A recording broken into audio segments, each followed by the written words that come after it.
Dr.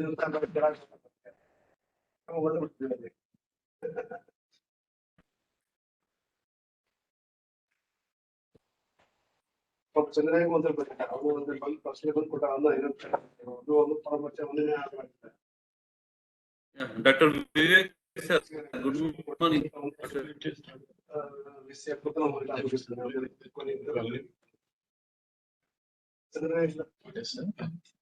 Dr. Jagan?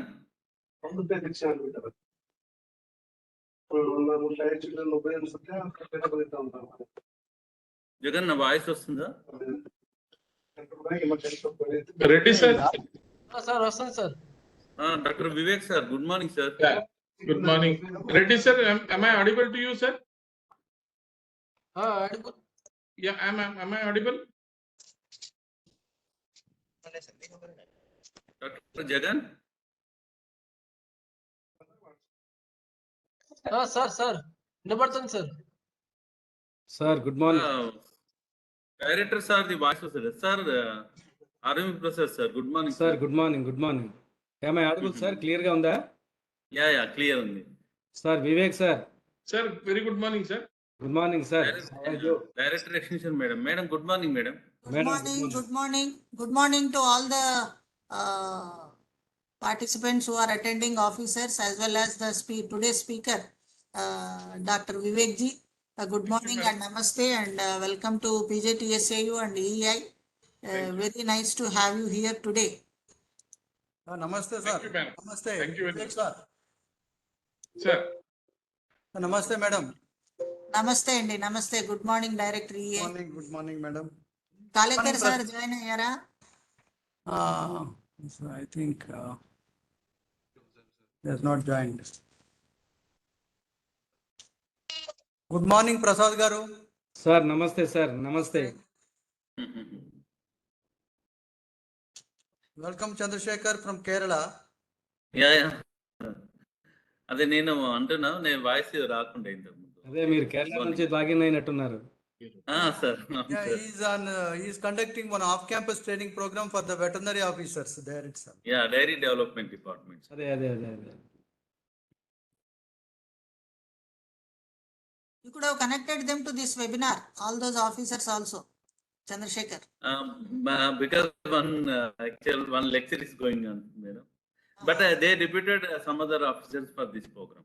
They are attending, no? Yes, some people already joined, madam. Okay.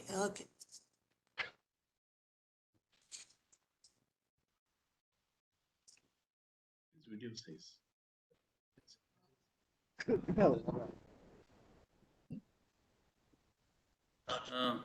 Jagan, Sanjay Kalekar sir call చేస్తుంది. Yeah, I am contacting. Sir, join here. Sir, Kalekar sir, good morning, sir.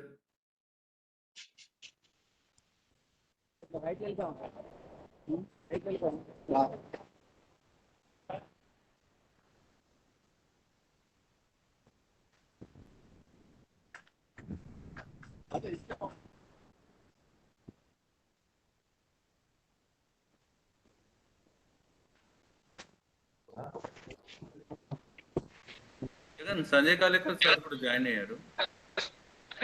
Director sir, vanakkam.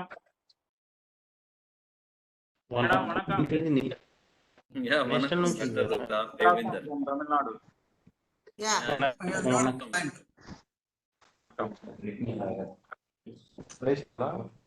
इधर आ सकते हैं, इधर बैठो. He has not joined. Dr. Sanjay Kalekar sir has not joined till now. No, joined. No, he has joined. He has joined. I think there is some problem. He is again disconnecting. Sir, ready, sir? Sir. Yeah, sir. I have sent one more mail in the today morning. Okay. Yeah. That has got a latest means updated Lsd. Yeah, I think we have opened. Yeah. Good morning, sir. Good morning. Sanjay Kalekar sir, good morning, sir. Sir, unmute. Good morning, sir. Good morning. How are you? Fine, madam. Sanjay sir, namaskar. Namaskar. Vivek sir, today's mail only we have downloaded. That Sir.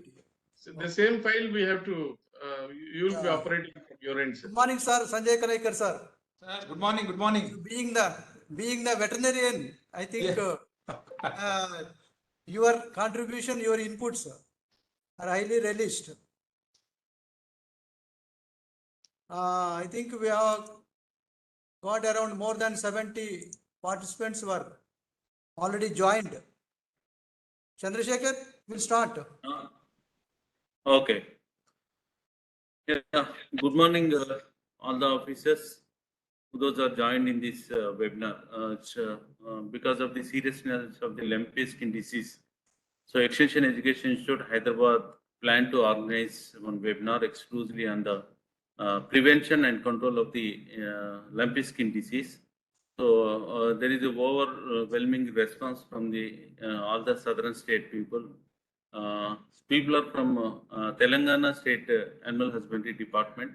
Officers joined, as well as from Andhra Pradesh also, Animal Husbandry Department officers joined in this webinar. So not only these two states, even Karnataka Animal Husbandry Department officers also joined. And there is overwhelming response from the Tamil Nadu Animal Husbandry Department also. So people are also joined in this webinar from Tamil Nadu Animal Husbandry Department. And we have people from Kerala State also, Kerala Animal Husbandry Department, and one more department from Kerala State, and Dairy Development Department officers also joined in this program. So always, as well as from Odisha State also, Odisha Animal Husbandry Department's officers also joined in this webinar. So first of all, my sincere welcome to our Sanjay Kalekar sir, Director, Additional Director from Directorate of Extension from New Delhi, and as well as my sincere welcome to our PJTACU Director of Extension, Dr. V. Sudharani Madam. So as well as my sincere welcome to our EA Director, Dr. M. Jaganmohan Reddy. So it's a warm welcome to our today's two speakers. Yeah, Dr. Biradar, please mute. please mute your audio. So my warm welcome to our today's two speakers, Dr. Vivek sir from Bidar Veterinary University, as well as our Telangana State Veterinary University, Dr. RMV Prasad sir. For this, they are the lead speakers for today's webinar. So I am welcoming all the officers who those are involved in this activity. Now I am hand over my mic to Dr. Jagan Mohan Reddy, Director EA, to speak about this webinar and two speakers also. Thank you, everyone. Thank you, Dr. Chandrasekhar, for your connectivity from Kerala and the initiation which you have made. In fact, based on the request received from various veterinary related departments of the southern region.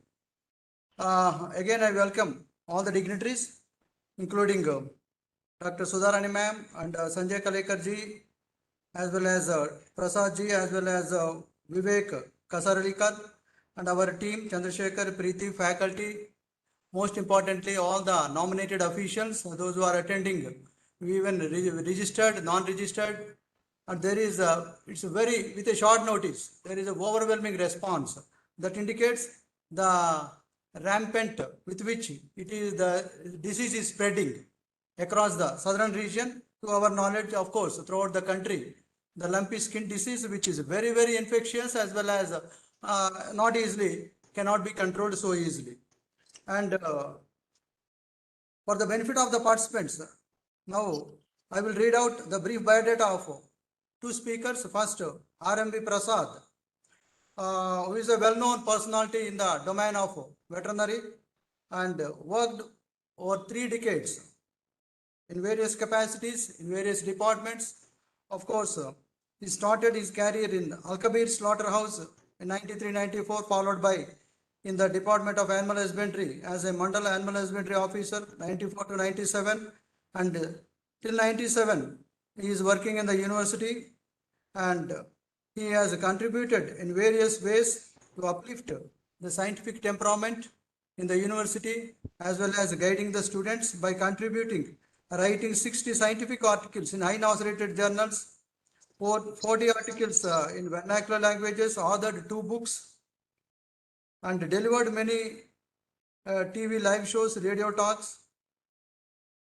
He is the principal investigator to various projects executed under NATP, RKVY, MHRD, NAHEP, RGM, Gokul Gram, and guided many PG and PhD students. His area of interest is animal behavior and management of different livestock. In recognition to his professional achievement, he has been awarded with the National Fellow of Animal Production and Management. Sir, we are highly grateful and honored that you are here. You are one of the speakers for this webinar. At present, Dr. Prasad is working as a professor and head of Livestock Farm Complex at College of Veterinary Science, Rajendra Nagar, PV Narasimha Rao, Telangana Veterinary University, and he is also involved in administration and supervision of various livestock units and fodder lands of Livestock Farm Complex, Veterinary College, Rajendra Nagar. Thank you, sir. And we are very highly thankful. Place on record our gratitude for giving your valuable time. And we have another eminent personality who is also well known among the circles of the veterinary fraternity, Pan India. He is Dr. Vivek R. Kasaralikar. At present, he is working as a professor and head Department of Veterinary Clinical Complex, Veterinary College, Nandinagar, Bidar of Karnataka. He had BVSc, MVSc and PhD. Of course, he did masters in ketosis in buffaloes, lactic acidosis in goats at doctoral level, and he had many credentials to his credit. He contributed 50 articles in national as well as 10 in international journals, 25 popular articles, 50 abstracts in conferences, authored 1 book, and contributed 10 chapters in different books. He also had more than 30 decades of experience, worked at various levels, assistant, associate, professor, and guided 10 MVSc and 1 PhD student. And he is the principal investigator to the most high-profile premier projects of university as well as ICR-sponsored NATP projects on weather-based animal disease forecast. He is the course director for 4 KVC sponsored trainings and co-course director for 5 KVC and ASCAD trainings. Sir, really, our participants will be immensely benefited with your rich experience and expertise in the domain of veterinary, and we also place on record our gratitude for giving your time for delivering session as well as clarifying the doubts on this one of the rampant disease in the country, that is lumpy skin disease. So with this, I welcome both the speakers as well as other dignitaries, participants. So now I request Dr. Sudharani ma'am to offer her opening remarks for this webinar. Over to you, ma'am. Thank you. Thank you, Dr. Jagan. Very good morning to all the dignitaries on the platform. Good morning to Dr. Kalikarji from Government of India and both the speakers, Dr. Vivekji and Dr. Prasad. And good morning to all the faculty of EEI and all other veterinarians who are on the board right now. Very good morning. And this particular lumpy skin disease has become very prevalent, and more so the impact, though in some places people do say that its effect on milk reduction is less, but in Rajasthan the cases of milk reduction was noticed up to 20%. In some of the cases it seems it was 0 on some days. And not only that, with regard to the impact in the country, if you see, nearly 18.5 lakh cattle got affected, and out of which 97,000, maybe now it might have crossed 1 lakh number have been killed because of this lumpy skin disease. And it has been noticed across some 15 states, but more prevalent in 5 to 6 states. But here, let me just make a mention. Though it was first noticed in India in 2019, but its prevalence in recent years, this particular year, it was in Kutch in Gujarat in the April.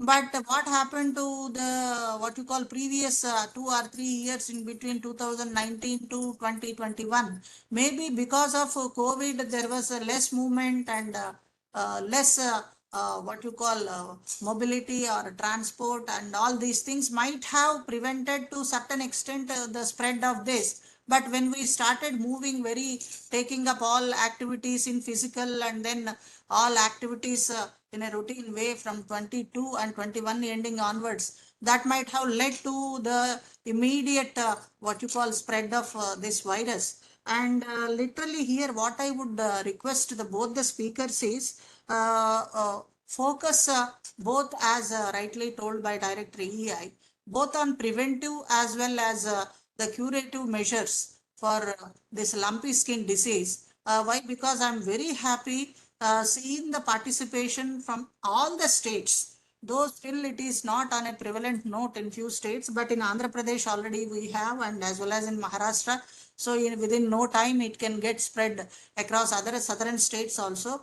Seeing the preparedness of all the officers across the southern states, really it makes me very happy how proactive are our veterinarians in South India to tackle the challenge of lumpy skin disease. So this really encourages our EEI to take up this sort of what you call webinars, seeing your response. So what I request our speakers is, please let us also have a part of the time during this webinar to have interaction from all other officers from across the 6 southern states, so that their experiences. And with regard to, I request Director EEI to come up with some extension strategies that could be framed for both preventive as well as curative measures to be spread across the farming community, dairy farmers. So what extension strategies or activities could be planned immediately, so that our officers at grassroots level could initiate the action from day one, from tomorrow itself. So if we can come up with those strategies and circulate to all the animal husbandry departments across 6 states, so that they can go ahead with what you call preventing the major issue that we may face in future because of this particular lumpy skin disease. And one more request from the speakers is, because you have a very wide knowledge and experience in this particular area, if at all every state would like to have as a part of their extension strategy, if they want your expertise to be shared during their programs. So I request you to please extend the state specific what you call treatment also, so that they all would be benefited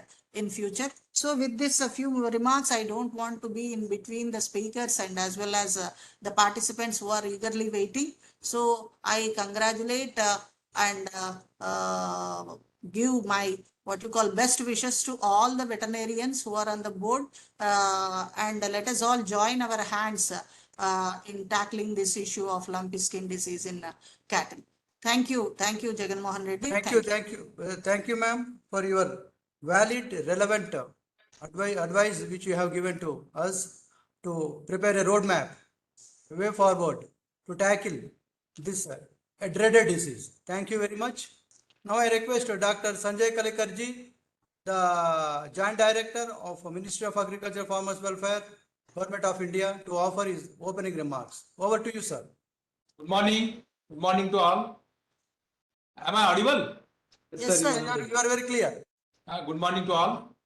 Our Honorable Sudharani Madam, respected Jagan Mohan Reddy sir, respected Kasalikar sir, respected Prasad sir. I am very happy that response of more than 210 participants. It reached now to 217. It itself clears that the importance of the subject. When I was discussing with Dr. Jaganmohan Reddy last week, he told me that there is a demand from the southern states. There should be the webinar on this emerging topic. Now it is control of and prevention of lumpy skin disease.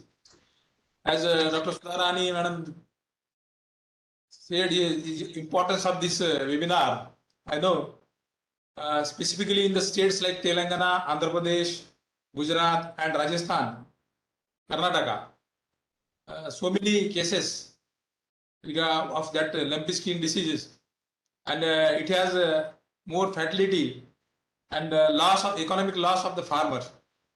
At government level, from government of India level, as per state government has taken severe steps to control this disease at different levels.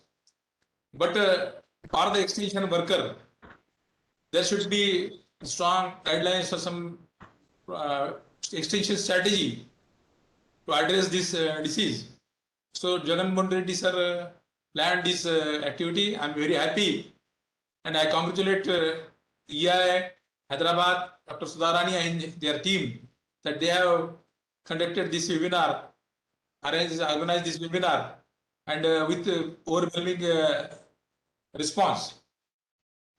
When Dr. Jaganmohan sir was discussing me regarding the experts, firstly I suggested that you go to Bidar.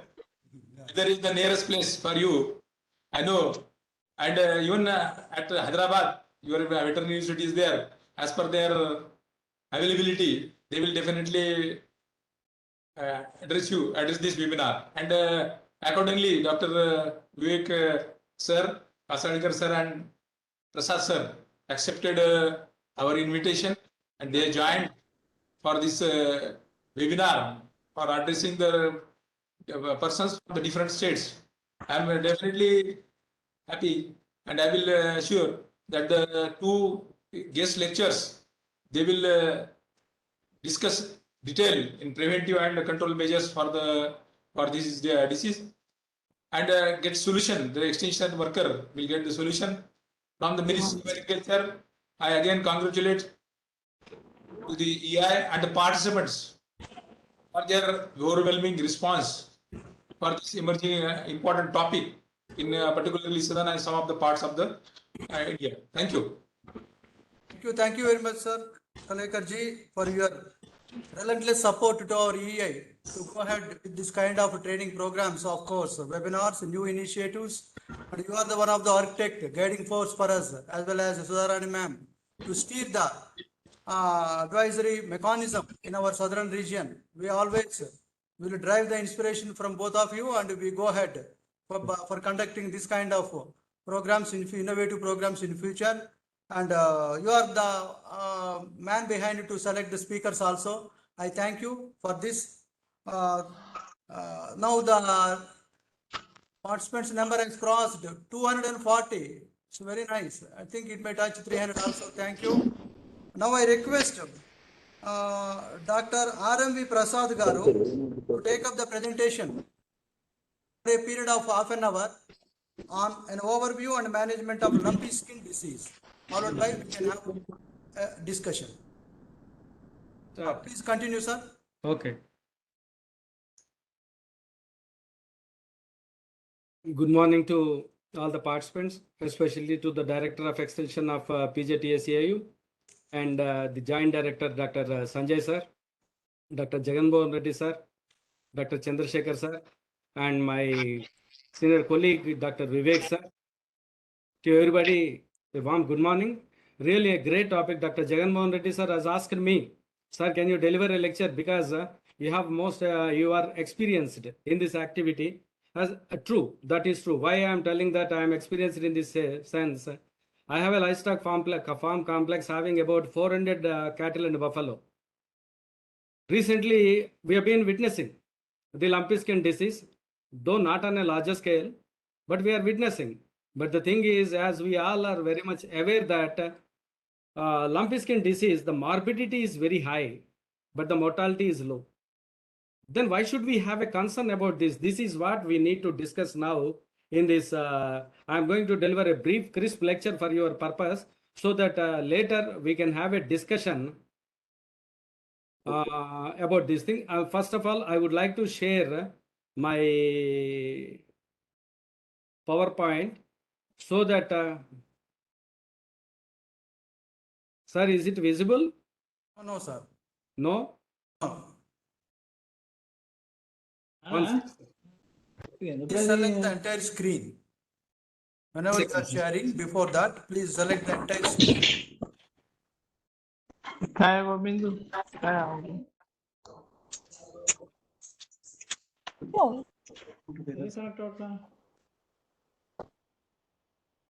Hello? Yes, sir, I'm trying. There is some issue with me. Okay.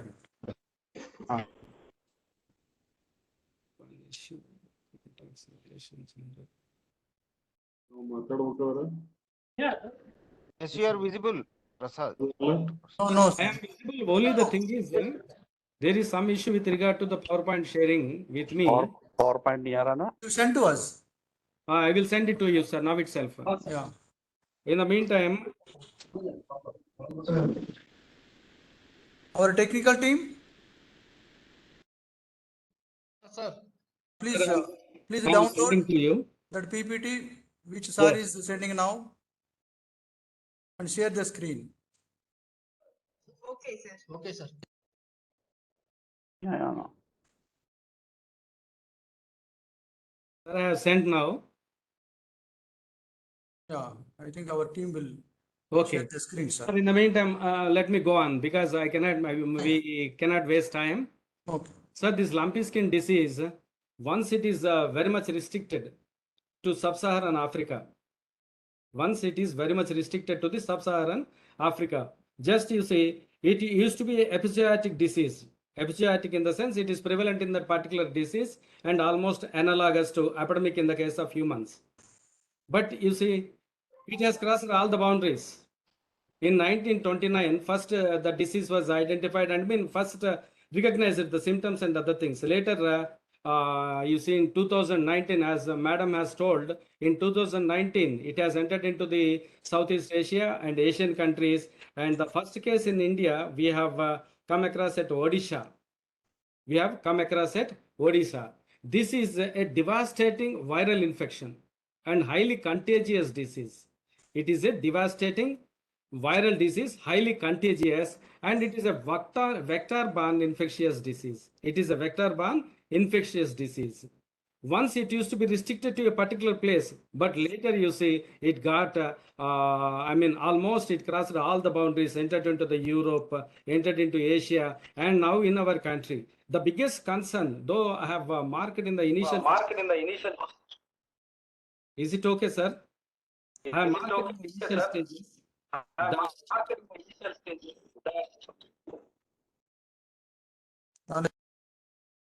Sir, is it okay? Prasad, sir. To which mail you have sent the EA, sir. EAHYD 1962 at gmail.com. Yes, sir. Has it come?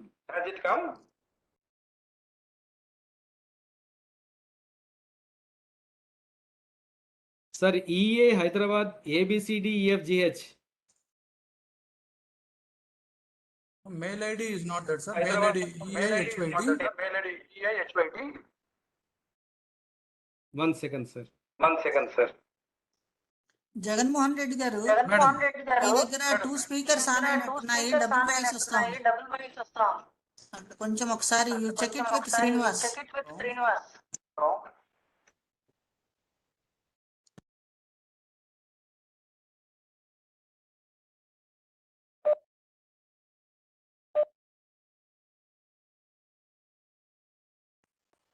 Yeah, madam, we resolved that issue. Is it okay, sir? EAHYD 1962 at gmail.com.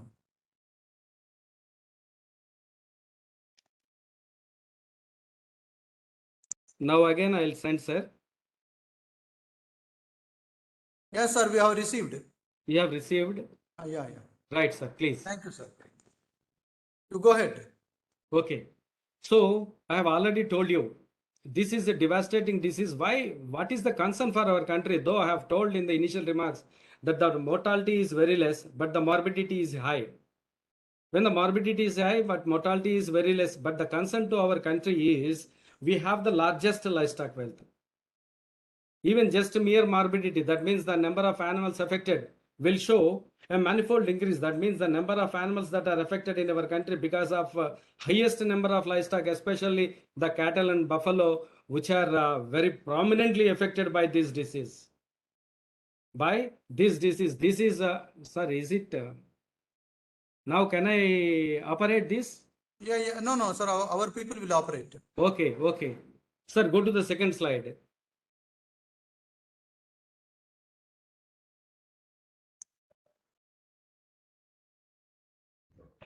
Yeah, please go to next slide.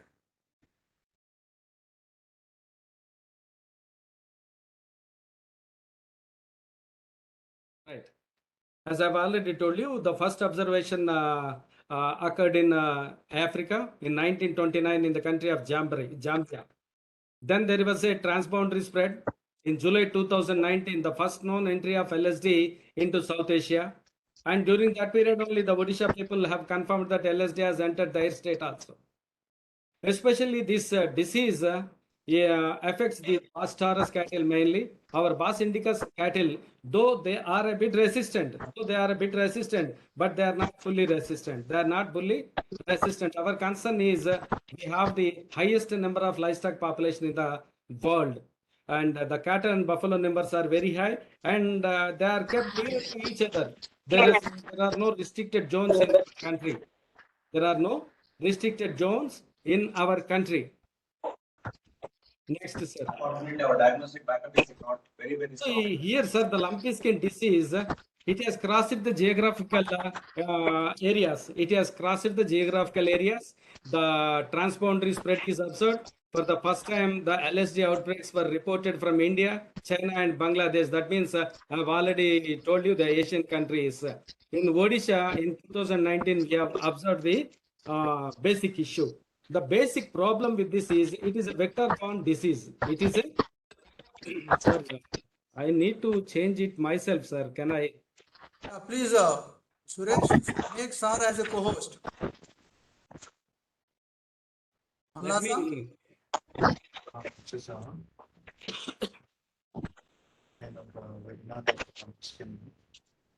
వెబినార్లు పంపిస్తున్నా embarrassment department ఈ వెబినార్లు పంపించిన మీద extension అయితే EA Rajendra Nagar ఉంది అది ఉన్న embarrassment department committee. Sir, you are adding me as a co-host.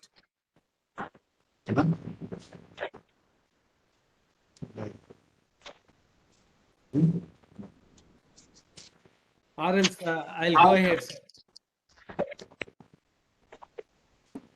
I think you will be given the rights, sir. Okay. Operate. No, it's not given. Yeah, one second.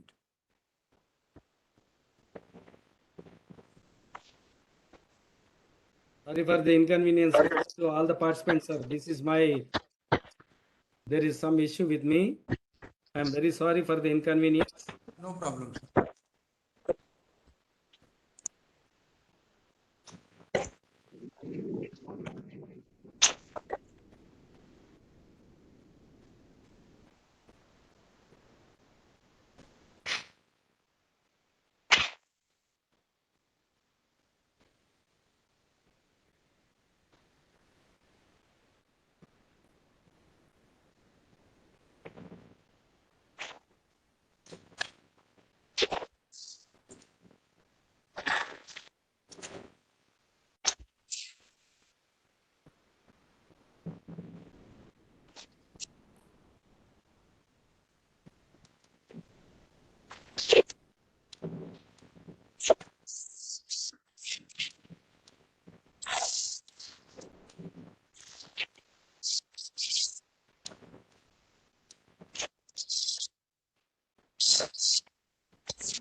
சரி நீங்க நான் சனிக்கிழமை number கொடுத்துருக்கேன்.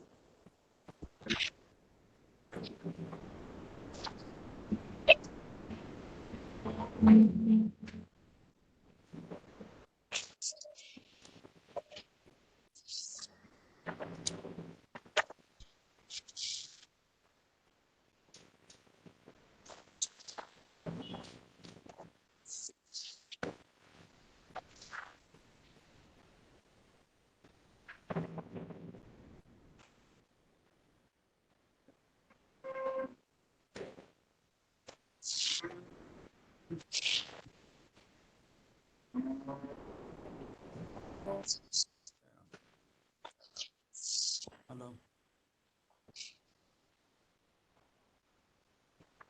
మీరు operate చేస్తారా ఆయన చేసుకుంటారా ఇప్పుడు సార్ నేను ఆపరేట్ చేసుకుంటేనే right. Yeah Prasad sir you can operate చేయొచ్చా? No you can operate but only thing is you don't end the meeting you can slide the you can scroll the slides నేను yeah you can continue, you can operate from your end. It's not moving. అవ్వట్లేదు sir. అదే I think then these people will do, sir. As next per your instructions they will do. Sir, no problem, sir. I'll go ahead and later you can share the PowerPoint to the participants. Yeah, okay. It's not an issue, sir. Meeting நடந்துட்டு இருக்கு எனக்கு. Sir, here I தெரியுது. already told you எங்க இருந்து வந்திருக்கீங்க? the newspapers nowadays, whenever we look at the newspapers, கேக்கல வரேன்.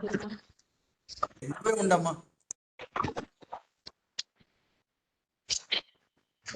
Please, one request, all of you, please, others can mute their audio, then sir's voice is clear.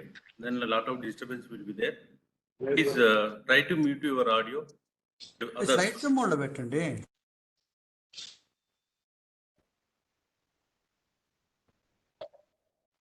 Please continue, sir. Right. So the biggest concern to our country is our livestock wealth. And more than that, our livestock wealth is not in an organized way. It is almost scattered.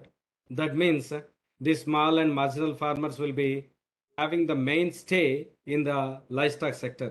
That means they will be having 2 to 5 animals and they don't have any wherewithal how to deal with a devastating disease like this lumpy skin disease.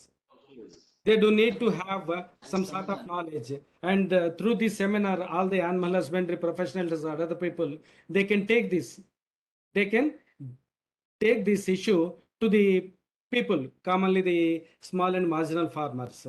And our concern have already told you the largest livestock wealth and the contribution to the national milk grid. The basic problem is this disease will be having less mortality, but its effect on productivity will be very high. That is our concern. Then another thing is aesthetic sense. The animal will be having so many lumps and nodules on the body. For the treatment also, it looks so funny. The height value also will go down. The height value also will go down. This is the basic problem. And the temperature will be high, very high. And the animals, next slide, sir.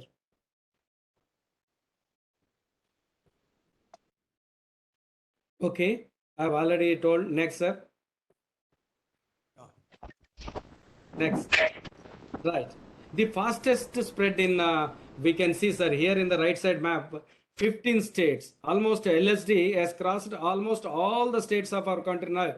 To be more precise, almost all the states in our country are having this problem, either to the larger level or to a smaller extent. But almost all the states are suffering with this. The basic thing is it is highly contagious. It is highly contagious unless we create some sort of restricted trading, restricted movement, restricted zones. We cannot control this. We cannot control this in our country. Though the mortality is less, sir, there is a repetition of. Someone is operating from 2 devices, please. Yes, sir. I request those who are operating from 2 devices, please mute other devices. By July Yeah, continue, 2022, the government of India has declared that there is a mortality of 67,000. But now by October, you see, recent papers have told us 97,000 cattle have died because of this devastating disease. This is a pox virus thing. Next slide, sir. Next slide. Yeah, I have already told you the newspapers are abuzz with the news. Whenever a day in and day out, daily, if you open the newspapers, will be seeing either one news or the other news about the lumpy skin disease. Almost all the states have now become alert and are doing their required things, and the animal husbandry departments are attending to the calls, SOS calls, save our soul, emergency calls, and they're doing whatever be the thing that is available with them. But only the thing is the knowledge level that is available with the field staff and the public is a bit less. We need to educate and acquaint them with the basic structure, basic transmission of the disease, and what are the best ways to control the disease, because it is going to be a pandemic. Definitely it is going to be more severe in the coming months unless the government of India, the animal husbandry departments and the state animal husbandry departments, the veterinary universities, agriculture university do not take this message to the people that how to deal with this disease, as this disease is highly infectious and it is a vector-borne disease. It is a vector-borne disease. Next slide, sir. It is a vector-borne, highly infectious disease. This part we need to make it, take it to the notice. Next slide, sir. Next slide. Take it to the notice. I have already told this virus belongs to Poxviridae group. This Poxviridae group is having 3 different species in this. That is sheeppox virus, goat pox virus. Sir, it's not visible. Slide. Now, what happened? Suresh?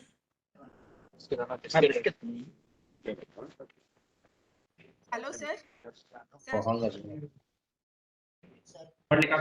City மேல் படுத்துருக்குங்கண்ணா அக்கா Transmission, I have told you it is a vector-borne infection. The fleas, mosquitoes, the ticks, other things will be transmitting the disease. Will be transmitting the disease. I've already told the morbidity is high, the mortality is very less. Here, to control the disease, we need to control the vectors, the vector-borne infections.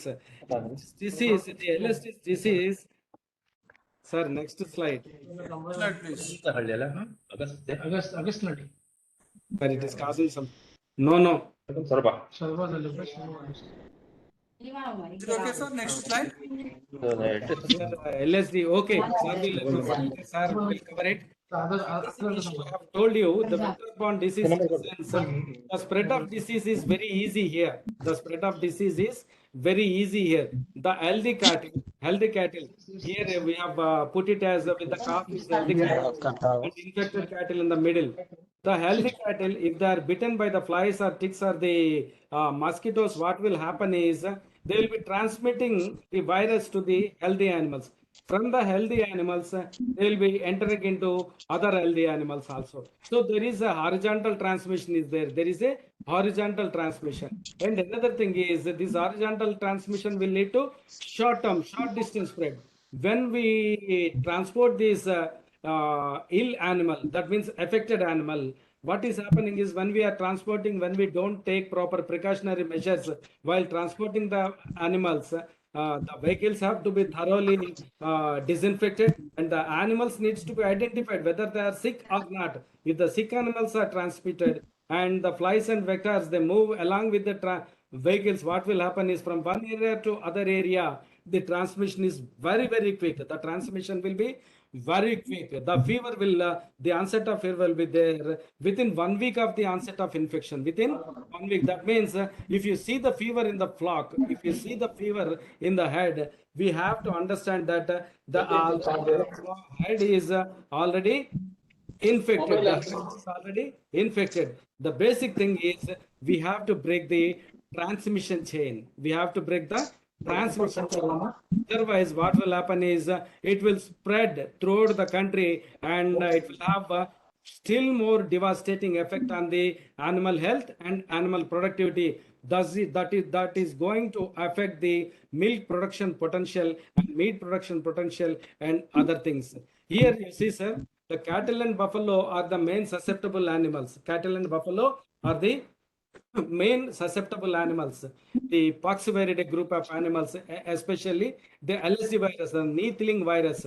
This affects only the cattle and buffalo, not the sheep and goat. Cattle and buffalo. The buffaloes and cattle will be affected, and the calves are more affected. And calves are more affected. Once affected, more emaciated. The next slide, sir. More emaciated, and their further growth rates will be affected. Recovery will be a difficult thing. Here, these are the basic symptoms everybody can identify. Everybody can identify. The nodules development will take a bit more, sir, but the temperature is very important. Temperature, I have put it here. The temperature is very important. High temperatures will be there. Once you notice high temperature, that means the infection already entered the animal. Infection already entered the animal.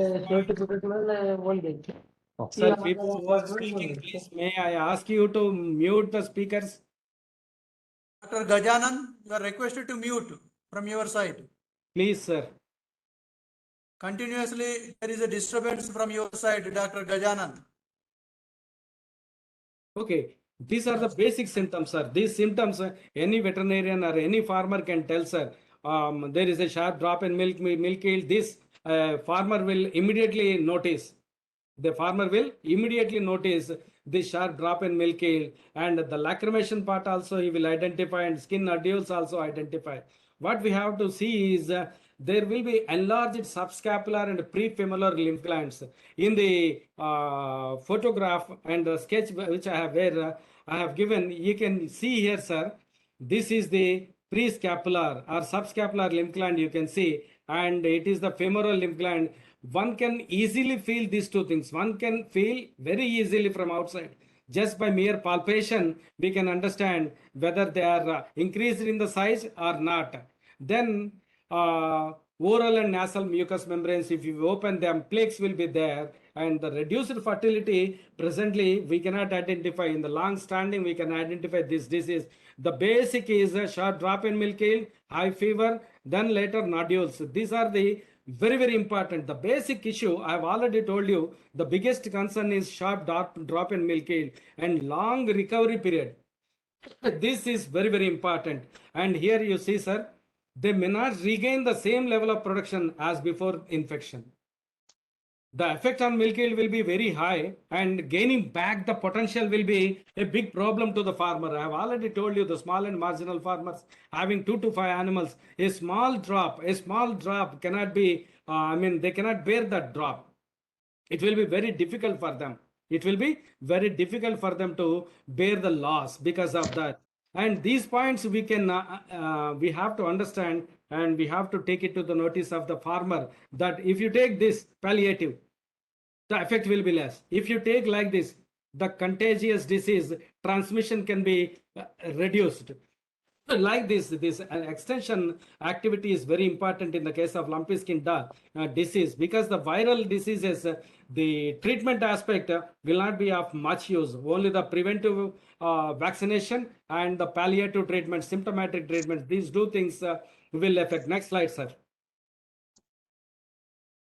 Then the economic impact, I have already told you the biggest economic impact will be on the small and marginal farmers. And especially our country, you see, sir, we have more than 30% of the cattle and 97% in Asia. This is true with our country also. This is true with our country. We are number one in terms of buffaloes, and number one in terms of cattle, and number one in terms of milk production.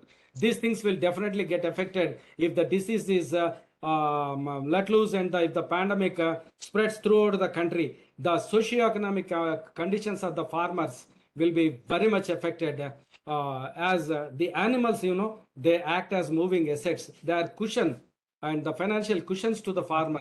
If there is some issue to the farmer, then definitely his economic viability, economic survival will be affected. The basic concept is, next slide, sir. The basic concept is how best we can reduce the intensity of the disease. This is very, very important. These points in a crisp way, I am telling, sir. The prevention and control approaches. These approaches we need to do, because treatment is a long-term strategy, and treatment involves second line of defenses creation. That means for the viral, it will be difficult to control. Only what we have to do is secondary infections we need to prevent. The secondary infections are costly, and secondary infections have to be done for a longer period. These longer period treatments and the cost involvement may not be in a position for the farmers to bear the expenditure. What we have to do is prevention is better than the control. It is a old adage which we have to rely upon. This is very, very important. The government of India, here the farmers level, we have to educate. But the formulation of the policies and implementation of policies will lie very heavily on the government part. Will lie very heavily on the government part. What we have to do is, as Madam has initially told, to conduct awareness raising, awareness campaigns among farming communities, and we have to inform them the effect of transmission, effect of letting the infected animal to be in close association with the healthy animal. There is every possibility. And another thing is how far biosecurity can be created. Biosecurity measures are very important. The biosecurity concept we Indians usually neglect, because the farm scale animals will be very high. Very low, 2 to 5 animals. If we ask them that maintain this, you need to bring in this, it causes very inconvenience, because it will be maintaining animals.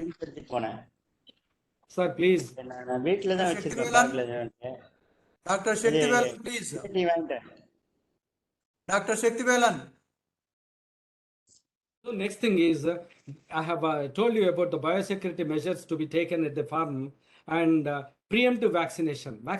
The prevention is the best advice. Prevention is better than the cure. Cure is costly, and there is no guarantee after the cure can we bring back the production potential of the animal.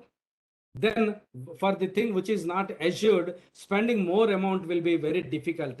If you assure that the production levels will be brought back, then farmer will get convinced and he will be ready to put some sort of expenditure on the treatment. Otherwise, what will happen? The disposal part, if some dead animal is there in the farm, the disposal part also will become a very difficult. If he throws that dead animal, or if he keeps the dead animal or outside and nearer to the other farms, what will happen? The transmission will be very quick. 1 animal to 10 to 1,000. Like that, the transmission, very fast transmission will be there. So preemptive vaccination with effective vaccines against LSD virus is very important. Next slide, sir. the preventive vaccination. What we have to do is efficient and quick control of the disease. Already disease entered into our country, sir, into all the states. What we have to do? This is very, very important. How best we can do. Here in our farm, sir, we have the LSD cases. What we do immediately when we notice the LSD, we keep them strictly in quarantine areas, isolated areas. That means we have separate spaces. That does not mean that we need to have separate houses for the animals. If you can keep the animals away from the other animals and keeping this area completely infection free, that means if you use some sort of common lime will be sufficient. The formalin sprays around the sheds and around the areas, that will be sufficient. And in these minimal areas, if you can control the vectors, that will be more than sufficient. And using the neem leaves, neem paste in the warm water and spraying the neem water, that is more than sufficient. It is making wonders in our farm. What we are doing is we are preparing 100 grams of paste of this neem. We are mixing in 10 liters of lukewarm water and spraying this neem water in the sheds, on the walls, everywhere. On the animals also we are going ahead. Because of this, what is happening is the infection by the fleas and the mosquitoes and other thing is getting reduced. The biggest thing is we have to maintain the biosecure zones and the vector controls. This is another thing. Then restricted and permitted movement in the farms and on the streets and on the roads, and with regard to the trades also, we have to impose severe restrictions. The government should impose some fines also, because mere telling, the person may be thinking that I have animals. Among the 5 animals, 1 animal is sick. Okay, it is not an issue if I send these 5 animals outside. But I have already told you 1 to 10, 10 to 1,000. The spread will be very quick, and it is going to have a devastating effect on the milk economy. On the milk economy of the country, about 8 crores of the people, either directly or indirectly, will be depending on the dairy sector. When the major dairy animals, cattle and buffalo, will get affected, and the calves, which are more susceptible, get affected, what will happen? Today's calf will be the tomorrow cow. If this calf at this initial stages is affected, it will never regain its health. That is the problem. If you have a replacement, we may neglect the adult animals, but we don't have the replacement. The replacement is also going to be affected. That part we have to take it to the notice of the farmer. This is what creation of awareness among farmers. This is very, very important, and tracking of animals is also an important aspect, and identification of vaccinated animals. This is an important thing, and we all know pretty well, all the animal husbandry officers must be aware about the notifiable disease concept. We have to notify this disease. Once was at Operation Renderpest cleared the Renderpest disease. Once it used to be the notifiable disease. Now no Renderpest in our country. Like this, the government of India should take mass vaccination at the country level, so that what will happen is that this disease eradication can be done. Though the eradication may not be possible immediately, but within 3 to 5 years, we can effectively control this disease. Next slide, sir. See here, sir, vector control. This is the basic thing. The vectors are the basic culprits who transmit the disease. The vectors will be sucking the blood from the infected animals. Immediately they will go and bite the healthy animal. They will be transmitting this. This vector control is an important thing. Though the vector control cannot be taken as a sole preventive measure for the prevention of infection. But the thing is, we have to use repellents, insecticides. This repellent insecticide, I have already told you, the neem water which we are using in our farm is yielding us very good results. We can restrict our lumpy skin disease to 2 calves now. From 7 animals, we have restricted it to 2 calves. For the 7 animals also, the impact is very less. Within 2 weeks, they got recovered, and we brought back, after 1 week of observation, we brought them back to the normal heads. There is no spread of infection, and the repellents and insecticides, they really played the major role. And cleaning and disinfection of the sets is also very, very important. Cleaning part, we need to have 2 spells. That means we have to see that all the debris is removed first. That is very important. And we have to use some sort of disinfectant solutions and other things also very important. Disposal of farm waste, you know very well. I don't need to explain much about it. And another thing is the animal husbandry people, I request you people to understand one point that we have notified this in our areas also, because we stopped allowing the farmers and visitors into our farm. We have put a barricade, we have restricted the entry. We will be allowing only the technical experts and the veterinary assistants and other people to enter into those areas. And here you see, sir, I have given a banner, and once the identification of the disease is there, we have to start the surveillance measures up to a 20 kilometers area in the surrounding areas, infected areas. The farms, infected farms are there, our zones are there. We have to conduct a surveillance. That means surveillance means we don't need to go door to door. We need to alert the veterinary dispensary people, veterinary assistants, and some farmers will be coming into contact with us so that we'll definitely know. And we have to give publication. We have to give proper publicity to the people. Next slide, sir. Next slide. See, sir. Simple disinfectants will be sufficient. Simple disinfectants will be sufficient to ward off the infection. The sodium hypochlorite, which we have used recently to ward off the COVID, to ward off the COVID infection, wherever you see, sir, fumigations will be there. Spraying, using sprayers and other things. We have used this sodium hypochlorite. This is the best drug, sir, best chemical, which we have been using it even in case of COVID. This is very effective. This is very, very effective. This sodium hypochlorite, and as per the availability of other chemicals, we can resort the sodium hypochlorite. The cost is very less and mixing will be very easy, and it can be sprayed everywhere. It will not be causing any problem. If only the thing is the person who is spraying needs to wear the mask. That is an important thing, and it causes burning of the eyes and other things, and it is not going to cause a permanent damage or permanent infection to anybody. So that my advice, strong advice is sodium hypochlorite solution will be very effective. And I have already told you, basing on the availability of other chemicals, you can do the disinfection part. The regular and thorough cleaning of the barns is very, very important. We have to provide fresh water to the animal, manure removal, and on the manure also we have to see that no flies are laying their eggs and other things. We have to see that the manure and other things are disposed at a far distance from the farm. This environmental protection is very important. Though this environmental protection, see here I would like to emphasize on one thing. Large scale environmental protection, that means through on all the streets, all the roads, all the areas, it will be very difficult. We have to keep in the mind about the larger effect on the environment.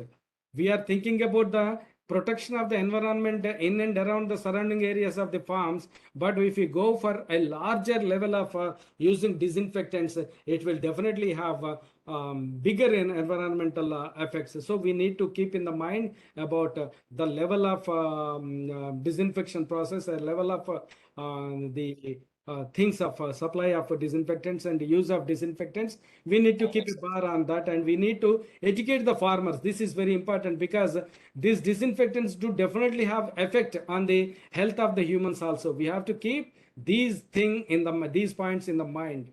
Next slide, sir. Excuse me, sir, 10 minutes. Another 10 minutes.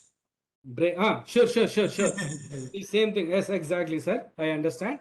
Same thing, sir. I have given here the same disinfectants, the phenol, sodium hypochlorite, iodine. Next slide, sir. Doesn't need much to explain. Then what measures? I have already told you, sir. Early detection is very important. Early detection is very important. Next thing is we have to do the vaccination. rapid and widespread vaccination campaigns are very much needed. This is the experience of Europe and Western Asia experience. They are in a position to control, and Delhi government, UP government, they are doing it, and UP government almost has completed 80% of the vaccinations. This 80% level is the maximum level. Higher than 80% means we can say clearly that we are controlling the disease. We can declare that we are controlling the disease.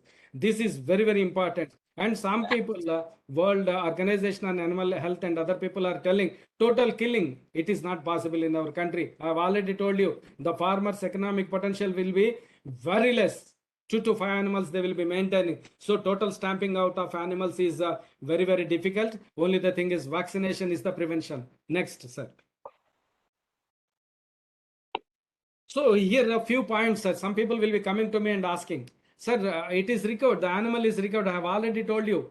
After 2 weeks, we are keeping the animal for 1 week observation and observing. Do recovered animals become carriers? No, there is no known carrier state. The animals, there is no valid basis to establish that the animals are becoming carriers. This point, you can make it very clear. Infected animals, once thoroughly cleared, thoroughly recovered, you can mix them. Next, sir.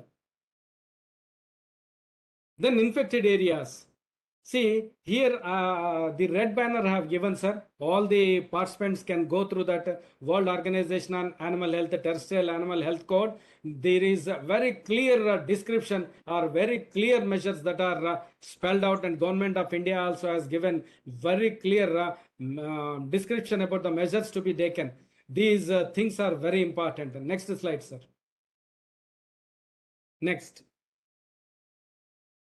So here, medical prophylaxis, only the thing is vaccination, sir. Prophylactic means how to prevent the thing. Here, sheeppox or goatpox virus, they are fine. In our country, we are using goatpox vaccine, and we have recently vaccinated our livestock with goatpox. Previous year also, last year also, we vaccinated with goatpox. This year also, we vaccinated with goatpox. It is fine for us. We can reduce the incidence, the onset of disease also, the morbidity also. Next, sir. Next slide, sir. Yes, sir. What type of lumpy skin disease vaccines are available? Lumpy skin vaccines and disease vaccines. Our government of India recently has released the ICR National NRC on equines and IVRI combinedly. They have released the Lumpy Provac disease, sir. The Lumpy Provac disease vaccine. The Lumpy Provac disease vaccine. This will cost about 1 to 2 rupees. Next slide, sir. Next slide. So 1 to 2 rupees on the left side box I have given Lumpy Provac vaccine prepared in our country. This is a homologous vaccine and heterologous vaccine. This is heterologous vaccine. Homologous in the sense if you use live attenuated needling type or Lsd virus vaccine, it is homologous. We are using sheeppox or goatpox vaccine, a heterologous vaccine we are doing. Next, sir. So when be the cattle vaccinated against Lsd? Annual vaccinations are very important, sir. The cows from vaccinated animals are natural and infected mothers should be vaccinated at the age of 3 to 6 months. This is an important aspect. This is an important thing we need to do. Animals need to be vaccinated 28 days before bringing them into the head. Next is scale dosage and protocol should be applied to domestic buffaloes and cattle. There is no difference between cattle levels and buffalo levels. And pregnant and healthy cows or heifers can also be safely vaccinated. Next. The number of doses. Single dose means 1 year will be sufficient. Once in a year will be sufficient. They will provide protection for 1 year. Annual vaccination is recommended. Annual vaccination is recommended. So inactivated vaccination will have less or shorter duration of immunity when compared to the activated live vaccines. Next, sir. Then people will be asking whether we can combine, because FMD is also very popular in our country and it is very common disease. And this Lsd, sir, there is a seasonal onset. There is an observation that seasonal onset. After the summer, the onset of rainy seasons will create favorable climate for the onset of the LSD. And another thing is, people will be asking, the LSD and FMD, can they be combined and can they be given together? There is no problem, sir.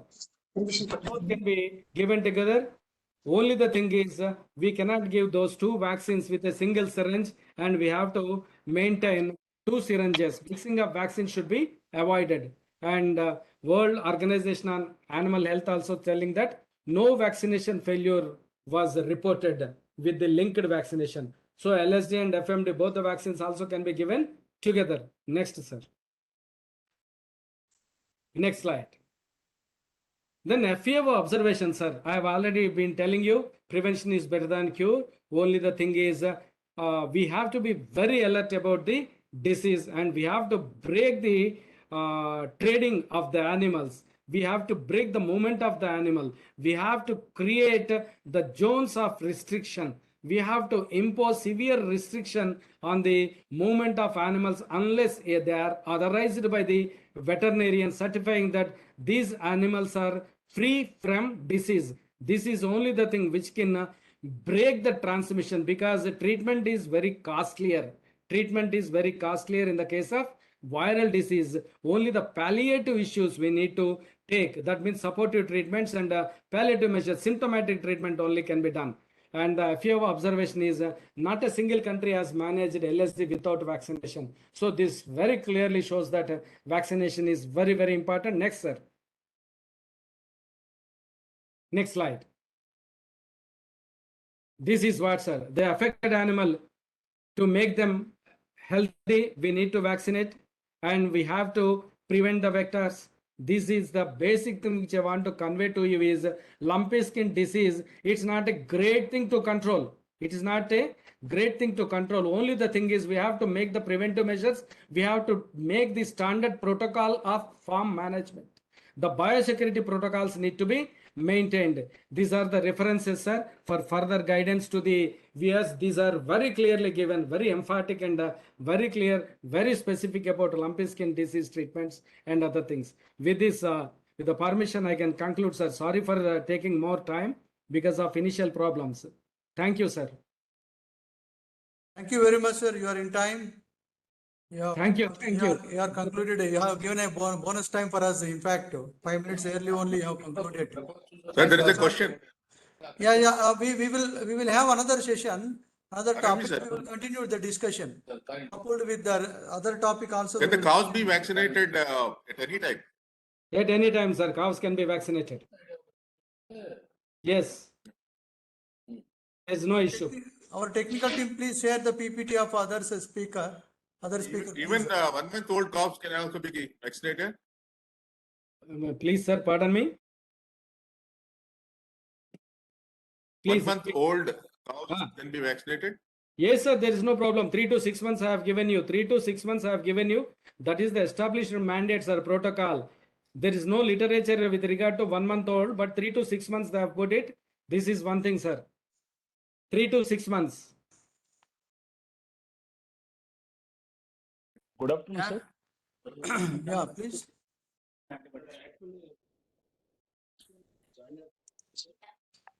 Yeah, thank you very much, sir. I think please, we request you to stay on board. Please, I will. To take few questions. I think there were some couple of questions are coming in the chat box. Definitely, I'll be there. Yeah, please. I'll wait. Thank you. Thank you very much for enlightening all our participants. You have thrown many issues. How we can go ahead. In nutshell, you have thrown that. You have given a message that we have to break the chain of infection. Right. That is the in nutshell. That is the essence of your topic. So Yes, there are sir. many insights which are drawn. Probably we may take up at the end. Now I request Dr. Vivek Kasaralikar sir, the professor and head of Department of Veterinary Medicine, Veterinary Complex of Bidar University, Karnataka. I request, sir, please go ahead with your presentation on the topic lumpy skin disease, clinical presentation and the therapeutic management. So very good afternoon to all the participants in today's webinar on lumpy skin disease, which is causing a havoc throughout the country. And there are three main points I would like to talk to Director. Sir, if the host can manage mute for all the participants, that will be much better, because that keeps on disturbing the presentation. Hello. And sir. Yeah, please. And Technical team, Suresh. They can I think unmute all the participants, and at the end of the presentation you can open the you unmute them so that discussion can be held. That is one. Sure, sir. Yeah. The second thing is Dr. Prasad has elaborated much on the different aspects. So I'll be going. There may be a repetition. I request all the participants to bear with me in case if there is a repetition. And the third and foremost important thing is, whatever the presentation I am doing today, it is our first-hand experience in handling the lumpy skin disease, because the Karnataka, the first time they had a very huge outbreak of lumpy skin disease from July 2020 onwards, and it remained up to March 2021. Okay, so during these 7-8 months, whatever experience we had in handling the lumpy skin disease, that will be a practical talk about lumpy skin disease in Karnataka. Yeah.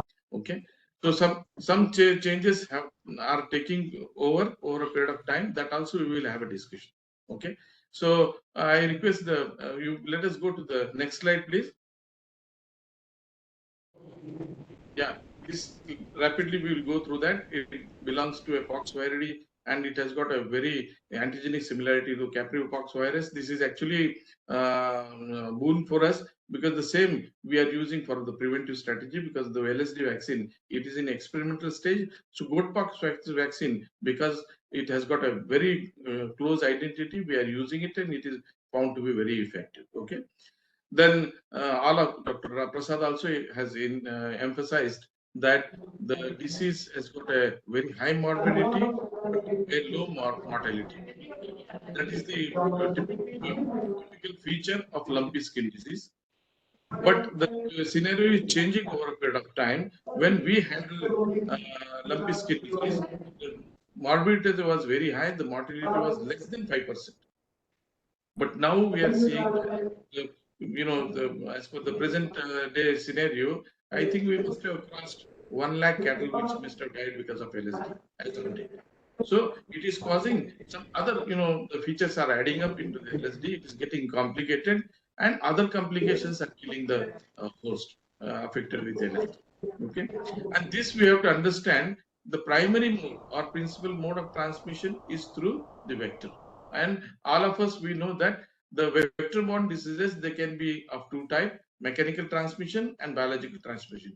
Fortunately, this disease is mechanically transmitted by the biting flies, mosquitoes, and even male ticks.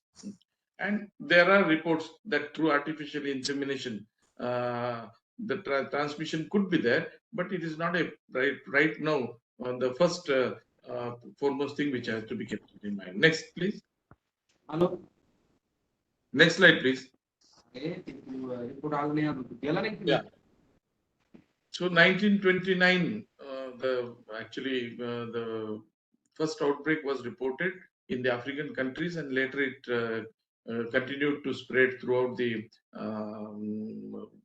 globe. And the first report from Odisha in August 2019, that was the first hand information about the lumpy skin disease in India. And later on, now we say the present scenario states that it has spread to 15 states. Infection is existing in 251 districts throughout the country. More than 20 lakh cattle have been affected with Lsd, and there is the death, the mortality must have crossed more than 1 lakh.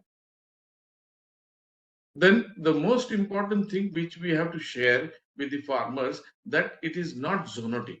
Voice break. The disease is not zoonotic.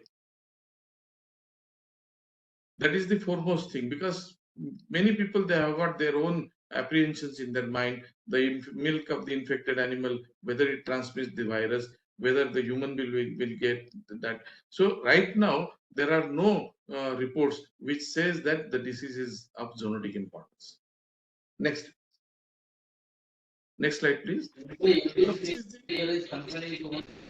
Now, this is the clinical presentation cycle, what we can say. As Dr. Prasad has also told, initially the animal will be having a fever, very high fever, which will be more than 104, 105 degrees Fahrenheit. And then on second and third day, you will see that the whole body is being covered with the skin nodules, which may range from 2 to 5 centimeters. Okay. Then depressed appetite is there, loss of production is there, lymph node enlargement is there. And once the lymph node enlargement starts, there is a compression of the lymphatic system, and that ends up into the edematous tendency, especially on the limbs as well as brisket. And these nodules, in over a period of time, they get necrosed and they get sloughed off from the skin, creating a crater-like lesion on the body. So we will go to the photographs which we have experienced in Bidar. Next slide, please. Yeah, here you can see the rectal temperature is more than 105.2 degrees Fahrenheit. Next, please. Here you can see the disease is very, very severe in case of young cows. Okay. Apart from skin nodules, the respiratory form is very much prominent in young cows. And that is being noticed during the current scenario in other states like Rajasthan, Gujarat. There also adult animals are showing a lot of respiratory complications. Okay. So this is a very serious complication of LSD. Okay. And most probably the LSD is getting complicated with the secondary bacterial infection, and that must be causing a lot of problem. And this respiratory disease, respiratory complications are very difficult to manage. Okay. Next slide, please. Here you can see the whole body is covered with the nodules. Next slide, please. Here you can see, I was telling you, the necrosis occurs at the edges of the nodule, and the whole nodule gets sloughed off, creating a crater-like lesion. You can see, and this gets complicated over a period of time. Maggot infestation is very common, and that also bothers the animal apart from the primary lesions. Next slide, please. Here you can see the whole body is affected. Next slide. Now, buffaloes. All of us, our primary experience on LSD was the LSD was occurring in buffaloes, but the incidence was very, very less. And apart from that, the lesions were very, very few on the body. We don't know, maybe the anatomical structure of the skin or whatever it is. So the LSD lesions are very, very few on the body of the buffaloes. But now from North India, people are posting the pictures of LSD affected buffaloes where the entire skin, just like cattle, is being occurring in case of buffaloes also. But I am sharing our experience in our hospital. You can see the lesions, one or two over the scapula. You can see a small nodule is there. Next slide, please.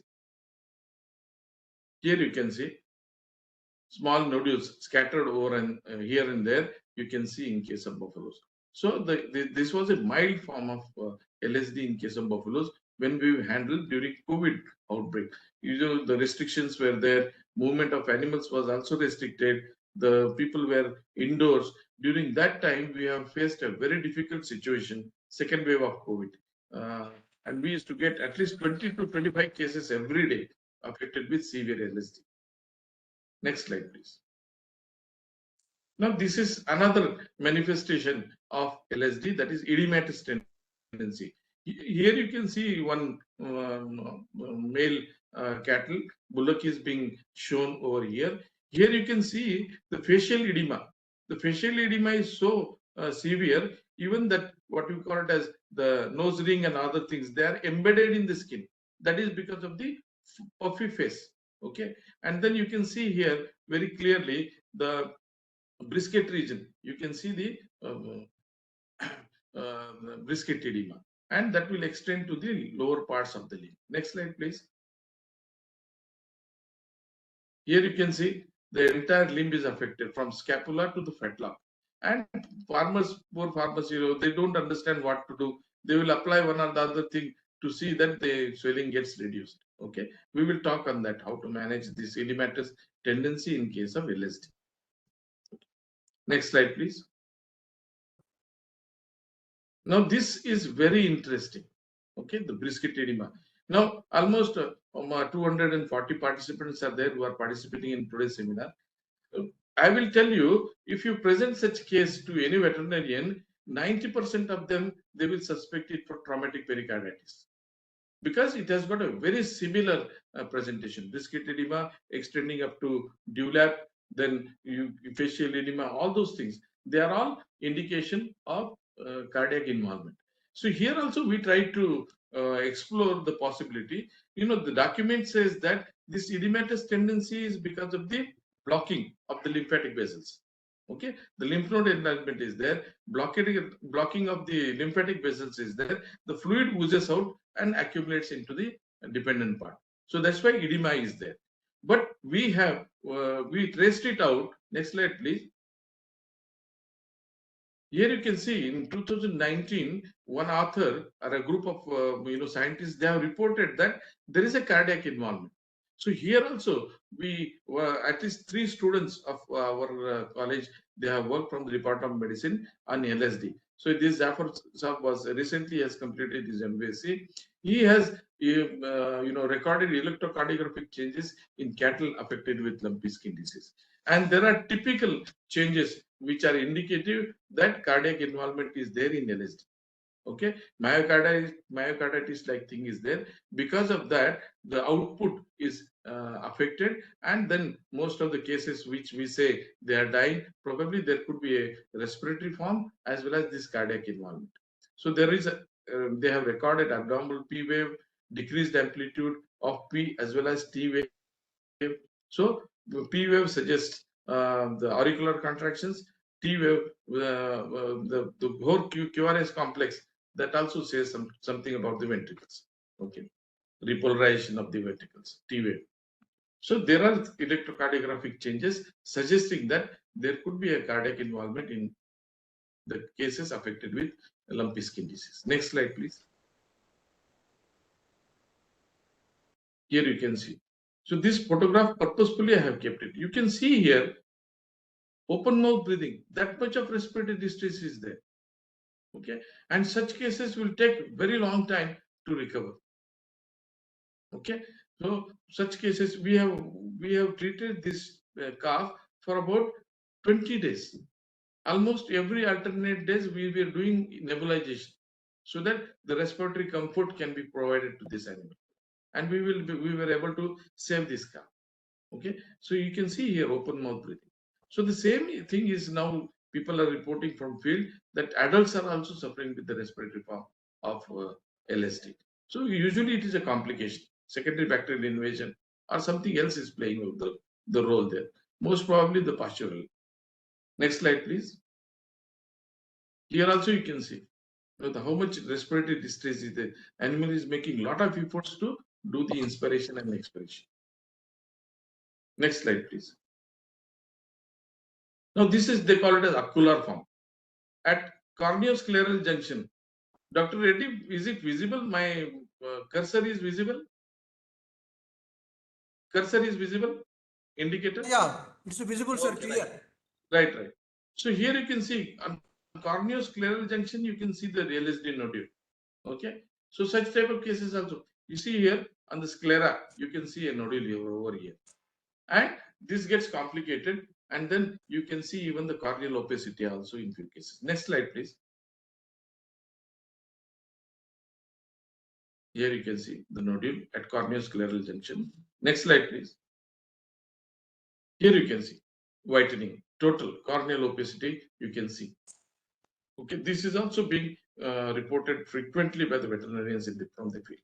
Apart from that, you can see the nodules scattered throughout the body. Okay, this is ocular form of Lsd. Next slide, please. Now here you see Dr. Prasad was also telling lymph node enlargement. Here you can see lymph node enlargement is very, very prominent, because probably the virus multiplies in these lymph nodes and then getting dissipated into the other organs. So the lymphadenopathy is a very distinct feature of lumpy skin disease. Next slide, please. Now let us go to the therapeutic protocol. What we have to do. Dr. Prasad has rightly told that prevention is better than cure. But once the disease is prominent and it is affecting the cattle, then it is our primary duty to see that the animal is brought back again into the comfort zone by providing the requisite treatment. Okay. So now what we have followed and we got a better results is the fluoroquinolones. Fluoroquinolones, they are the broad spectrum antibiotics, and we have used it in simple form. We will go to that. We have released the audit Lsd advisory to the Department of Animal Husbandry and Veterinary Services. The last Friday, our Honorable Chief Minister had a very high-level meeting with all the officials of Department of Animal Husbandry, and our Vice Chancellor was also a part of that meeting. So we have released the advisory. I will be sharing it with you at the end of the presentation. So what we have followed and what we have seen, the effective management of Lsd, that what we are sharing. So what we used to do, very few nodules are there, mild pyrexia is there. We used to give a long-acting enrofloxacin at the rate of 10 milligram per kg body weight, so that every day the case need not have to be brought to the hospital. Once you give it, for next 2 to 3 days, the owner can keep the animal with him, and the antibiotic will have a prolonged effect. If you are finding the Lsd is getting complicated, then you have to give a plain enrofloxacin at the rate of 3 to 5 milligram per kg body weight, and the treatment regimen may extend up to 5 days. Even we have tried margofloxacin, which is a the second generation fluoroquinolone. It can be given in 2 different doses, 2 milligram per kg body weight every day. You can give it for 3 to 5 days, or you can give 8 milligram per kg body weight as a single dose. And here also we have found that the effect is very, very good. Okay. Then when respiratory complications are there, we always suggested and we have followed either plain ceftriaxone or ceftriaxone tazobactam combination. Nowadays, the Government of India advisory also says that the ceftiofur, the 4th generation cephalosporin, can be used at around 10 milligram per kg body weight. Ceftiofur to be used 1.1 milligram per kg body weight. Ceftriaxone with tazobactam can be used at 10 milligram per kg body weight for 3 to 5 days. Okay, and in case if large outbreak is there and there are so many affected animals and you may have a shortage of medicine, even you can depend on the old medicine, that is streptopenicillin. That dicrysticin is a very prominent brand, but the only thing is we used to give 2.5 gram as a total dose in routine case. This we can increase it to 5 gram. Okay, streptopenicillin for 3 to 5 days. When large outbreak is there, many cases have to be treated. So this comes to be a cheaper alternative for a large size flock treatment. Next slide, please. Now, the pain management is very, very important. We have seen, the animals, they cannot express the pain. Okay, but we have seen that the pain becomes so much extreme in Lsd cases that the animal lies down and it doesn't want to get up. Any amount of pressure, any amount of measures, the animal will not get up because that is suffering from so much of pain. Okay, so that's why you have to support the animal with pain management strategies, and non-steroidal anti-inflammatory drugs, they are the primary one which can be used. Meloxicam alone can be used at the rate of 1 milligram, less than that 0.5 to 1 milligram per kg body weight can be given. Or in case if you are finding the pyrexia is very high, combination of meloxicam and paracetamol is also available. That also can be given at the same rate. Okay. Now we have better non-steroidal anti-inflammatory drug which has got better anti-inflammatory effect than the paracetamol or meloxicam. 2 of the products which we have used at our place is Tofenamic acid. It has got a very long half-life. So 2 milligram per kg body weight. Even we have suggested that Tofenamic acid can be given once in 2 days. Okay, that also has got a good effect in Lsd cases. Then flunixin meglumine is also a dependable non-steroidal anti-inflammatory drug which can be given at 1.1 to 2.2 milligram per kg body weight by intramuscular. Antihistamines, definitely so much of damage the virus is causing. So either phentermine malate or chlorphentermine malate at a routine dose can be used. Adults can be given about 10 to 15 ml depending upon the severity. Young ones up to 2 to 2.5 ml can be given. There is always a question from field veterinarians what to do, fluid and electrolytes. The animal is totally anorectic and it must be suffering. It is not drinking water, it is not eating anything. So chances of dehydration and electrolyte imbalance is always there. So we suggest that the isotonic fluids can be given, but people have got their own apprehension whether isotonic fluid will increase the tendency of such animals undergoing treatment with edematous tendency and all. But you have to manage with that. Okay. So DNS and Ringer's lactate can be given alternatively to manage the state of dehydration. Hypertonic solutions are also indicated when you want to give energy supplement. So 10% dextrose, interlite-like preparations, which is a combination of not only hypertonic dextrose, it has got so many other vital electrolytes are also there along with that, and it is also a good chloride as well as potassium donor. Okay, so such fluids can be given to take care of dehydration and shock. Next slide, please. Now here we had out-of-box thinking when we were, treating the LSD cases, whether other alternative drugs can also be kept it in mind. And we have used vitamin C very extensively. And let me share my experience. Our PG students, they have also made a small PG project, and we have used vitamin C 1000 milligram. Very few preparations are there. I can share with you, but the vitamin C plays a very vital role in repair what the LSD is causing to the animal. Okay, so 1000 milligram intramuscular you can give on alternate days also, or once in 3 days also. 250 to 500 milligram for young one for about 1 week. So what are the advantages of vitamin C? It is antioxidant, known antioxidant. So it gives a protection from free radical injury. This we will talk in the next few slides. What is this free radical injury and how the LSD virus is responsible for causing so much of damage in the patient. Okay. Then it also promotes the tissue healing by third intention. So what is required in case of LSD is this chronic wounds which are created by the LSD nodules that should heal at a faster rate. So vitamin C will also act as an adjuvant in tissue healing and thereby reducing the diseased state of the animal. Then it also has been documented that it has got a cardioprotective effect. And we have already seen that few workers, they are suggesting that there is a cardiac involvement in LSD cases. So this cardioprotective effect of vitamin C will always have a boon for the affected animal with LSD. Then we have tried in few animals levamisole as a immunomodulator. So 2.5, the anthelmintic dose of levamisole is 7.5 milligram per kg body weight. But when you want to use at a lower dose as a immunomodulation, 2.5 milligram per kg body weight can be given by intramuscular subcut route. So it has been documented that it promotes the cell-mediated immune response, which is very much required in case of LSD. Now, the role of ivermectin.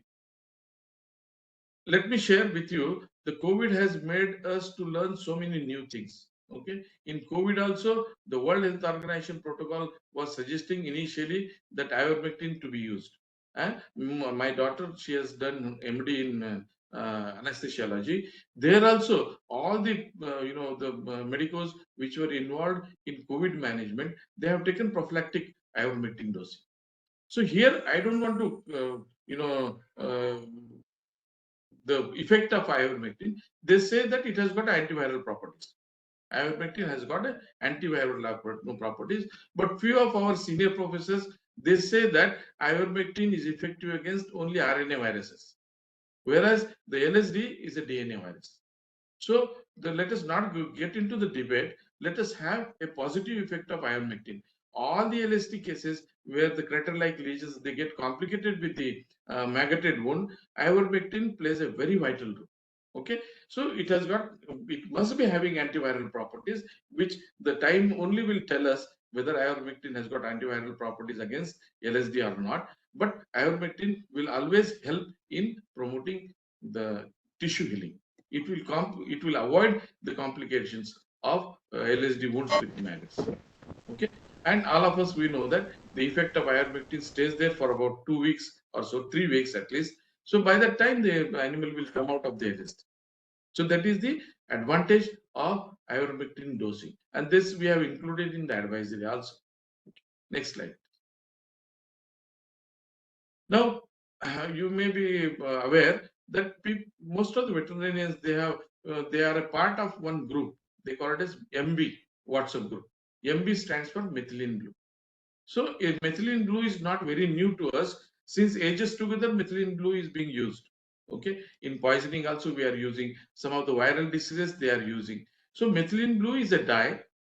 Okay, likewise rose bengal, tetramethyl rosaline, all these dyes, they have got some antiviral properties, and the document says that it has got, it stays there in circulation, and the photodynamic properties of this methylene blue is responsible for reactive oxygen species. So the virus infected cells will get destroyed. And that's how they say that it acts as an antiviral, it acts as an antibacterial, and even acaricide. Methylene blue, if it remains there in circulation for a certain period of time, they say that automatically it acts as an acaricidal effect. It has got acaricidal effect. And that's why many veterinarians, they are promoting use of methylene blue in the treatment of LSD. So what they say, 1% methylene blue you have to prepare, and 300 ml as an adult dose should be given orally for about every 8 hours, means 3 times in a day, 3 to 4 times in a day. That too, you have to give it for about 4 to 5 days. And many people, they have seen that LSD, the duration of the LSD is reduced to great extent with the use of methylene blue. So just I wanted to share with you. Okay, and in case if you want to use in young one, even 50 to 100 ml can be used in case of young cows by oral route. But the only issue is the withdrawal period. And meat and milk withdrawal period should go up to 96 hours after the last treatment. It is mandatory because it will pass on to the human beings also. So that's why 96 mandatory withdrawal period has to be followed if you are using methylene blue. And let me tell you, methylene blue was also promoted for the treatment of COVID. Okay, COVID has made us to learn so many things. Okay, next slide. Next slide, please.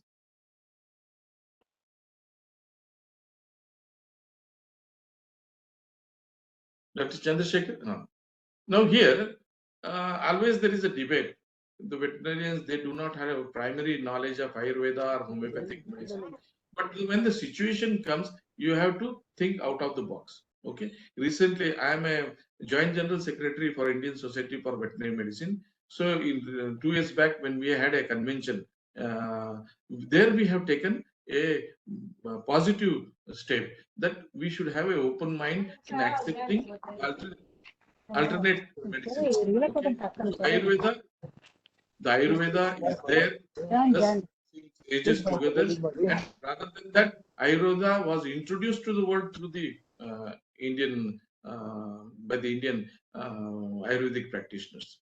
But unfortunately, very limited people they are practicing, and the spread is not much. But we have got alternative medicine branch. So here, what the Pashudan Prahari is a documented. They every fortnight they release a magazine. So there it has been documented. Even it is being supported by Department of Ayush. Separate advisory has been released by Department of Ayush, how to use Ayurveda in the treatment of LSD. So this is one of the product which the Pashudan Prahari says that you can say this Guduvel or Guduchi, Tinospora cardifolia. This is a wonderful herb, okay, which was being used extensively during COVID period. Okay, they say that it has got a immunomodulatory effect. So Guduchi or Guduvel 5 gram, adrak, ginger 10 grams, turmeric powder 10 grams, neem leaves. Neem leaves is having antiviral properties. Okay, so handful of neem leaves, the bitter leaves around 5 in number, garlic pearls about 2, coriander and cumin 10 grams, black pepper 10 gram, bay leaves 10 gram, and jaggery 100 gram. So like that, you have to mix it, make it in the form of small globules, laddus, and 2 doses you have to keep on giving to the Lsd affected animal for about 5 to 7 days. Okay, so these people have tried, and Pashudat Prahari has documented that it has got a beneficial effect in cases of Lsd. Now, next slide, please. Homeopathy also has come to the rescue, and there are many veterinarians who believe in homeopathy, and they are trying at their level also. Some commercial products are there. Lsd 25, they say. Next slide, please.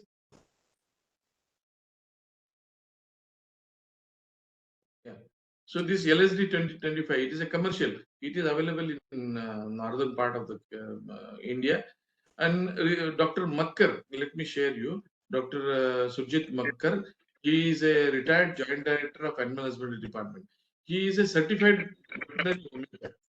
Certified veterinary homeopath.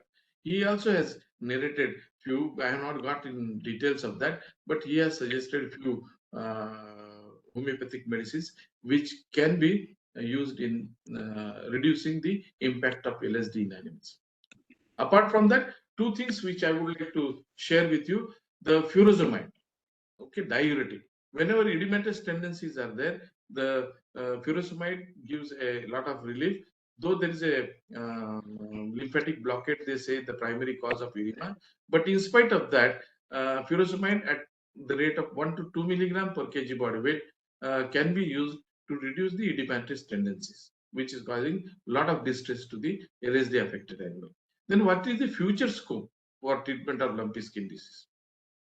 The antiviral antibiotics, they are the front runner, but we are little skeptic about the use of antiviral antibiotic, because they are, basically the antiviral antibiotics, they are little costly.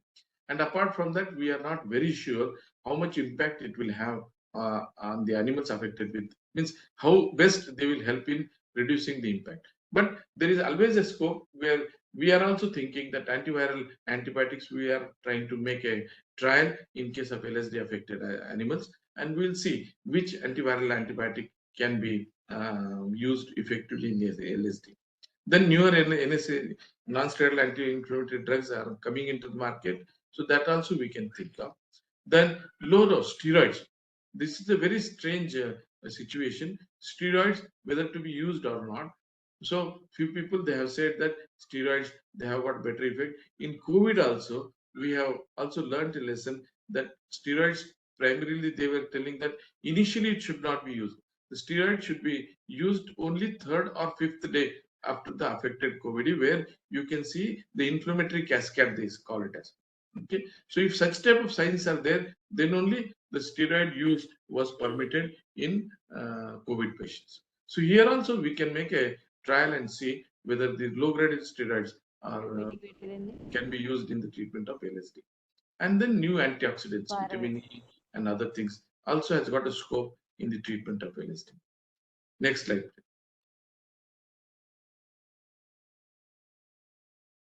And now the coming to the most important component, that is prevention and control, because this is the one which is going to prevent the occurrence of Lsd. Because once the Lsd occurs, then it is very, very difficult, and we have to treat the case for about 2 to 3 weeks to get it out of the Lsd impact. Okay, so that's why prevention is better than cure. Vaccination, all these days, goat pox vaccine, Uttarkashi strain was promoted. Government of India also given a green signal that can be used for the treatment of, for the prevention of Lsd. As I told you, now ICR, NRC, that is National Research Center on Equines, they have come up with the indigenous vaccine. Dr. Prasad, RMA Prasad also told you, but it is in a safety trial stage, and we are sure, like COVID, we have to take little bold steps so that we will be able to save a lot of animals from Lsd. So the government of India is working on this, and most probably the true Lsd vaccine will be available in days to come for the field trials. Okay. Now let me tell you, we have what an institute under our university jurisdiction, Institute of Animal Health and Veterinary Biologicals, which is the government vaccine producing unit of our Karnataka. So they have also proposed to the government of Karnataka that they should be permitted to, they have submitted already a project on vaccine production against Lsd. And we have come to know that in the recent meeting where Honorable Vice Chancellor, or Honorable Vice Chancellor was our representative in the meeting chaired by Honorable Chief Minister, there the green signal has been given to IHNVB to go ahead with the vaccine production. Okay. But as you know, the vaccine production is not a small project. It has to go through several process, and so that it will be ready for field use. But let us work on that, and most probably in days to come, we will have our own vaccine against Lsd. Now, the most important component is the control. It is a vector-borne disease, so you have to pay a lot of attention in the vector control measures. So ectoparasitic and fly control strategies you have to apply. Dr. Prasad has very readily shared. This neem oil spray is doing wonderful job in as a fly repellent as well as the insect repellent. So this neem spray, which is being used very effectively, even you can promote the people to have the mosquito nets to the animal sheds, so that the entry of the biting flies and mosquitoes can be reduced, and it is being very strategically effective, being used for the control of trypanosomiasis. Okay, mosquito nets. Okay, so typical size, you can cut it out and then put it to the animal sheds, so that the vector, they cannot enter into the animal sheds and the transmission can be reduced. And proper disposal of farm manure and waste, they are the breeding grounds for this. So that should be then application of neem oil, that already I have told you. Spray can be made in the premises as well as over the animal. It is the cheapest way by which you can prevent the vector bites. Okay. Apart from that, Dr. Prasad has very readily said, I also agree with that. Sodium hypochlorite is antiviral disinfectant, and you can, if you go to the theory, they say 200 to 500 ppm. Instead of that, I will tell you a simple way. 5% stock solution of sodium hypochlorite should be kept it in your dispensary. Okay, 5% stock solution, and this 5% stock solution can be used in 1 in 100 dilution. 1 ml of this 5% sodium hypochlorite, 100 ml of any water. So 1 in 100 dilution, if you dilute it, this 5% sodium hypochlorite, it has got antiviral properties, and it has got little chlorine release also, so that the insects also can be taken care of. So this sodium hypochlorite works to be a strategy for disinfecting mice. Next slide, please. Next slide, please. I think we have come to the end of presentation. I thank the director. Thank you very much, sir. Director, his team, and then the director of extension, Dr. Sanjay, Government of India. I thank all the people for giving me this platform to share my experience. Thank you very much. And Dr. Arun, actually, he mediated my session on this platform. Thank you, Dr. It's a great presentation, sir. Thank you, sir. Someone is operating from two devices. Mute one device.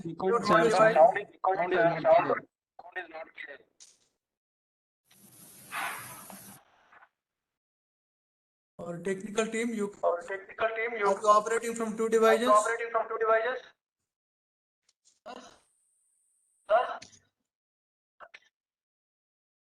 Echoing is there. Sir, yes, sir.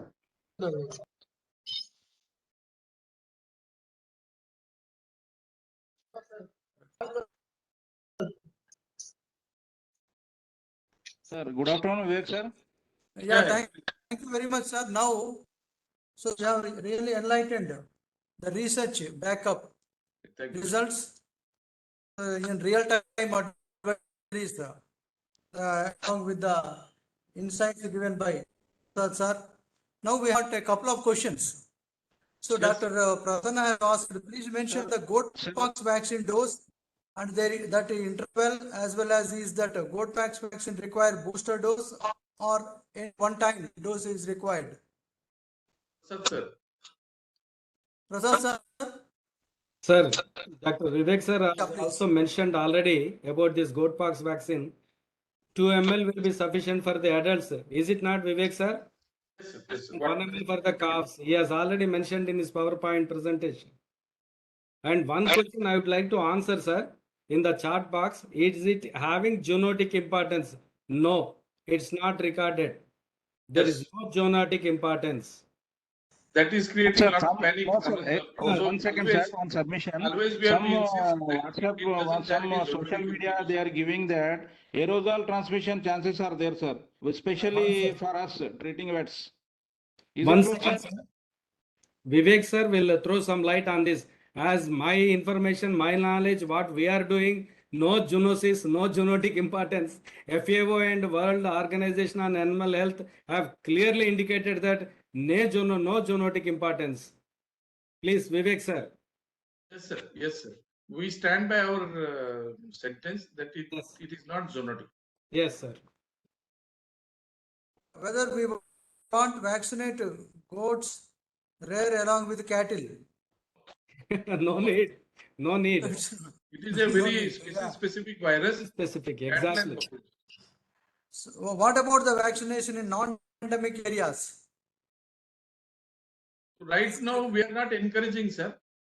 Okay. We are not encouraging. Not Let me tell you my experience about whether vaccine is safe for pregnancy. Yes. Yeah. Safe. Whether we all veterinarians, we are all qualified, sir, and we know the impact of vaccination. The only thing is, they say that early, less than 3 months of pregnancy and all, we have not safety concerns are there. Definitely they are there. But in case of larger outbreak, we have to think out of the box and then we have to treat them. So abortion can be compensated with the life of the animal. Okay, in case if it happens, but there are no records. There are no records that vaccination is causing abortion. Yes, sir. Is there any incidence in small ruminants? No, sir, we have not come across with any report. Sir, already sir has told that LSD is very specific, species specific. Cattle and buffalo, it's not going to have any effect on the sheep and goat. Yeah. LSD neethling virus, new LSD virus is specific, though it belongs to the group of pox viridae family, but it's not going to affect the small ruminants. Yeah, thank you, sir. Do the side effects symptoms of vaccination can be differential diagnosed for subclinical infection of LSD? That is very difficult, sir. If the animal becomes pyrexic after vaccination, we are not sure whether the pyrexic reaction is because of vaccination or ongoing incubation of the virus. Yes. That is difficult. But if it is in incubation period, let me tell you, some of them, they are also my students also, they are participating. In the face of outbreak, vaccination is always good because it will reduce the severity of the disease. It will reduce the severity of the disease.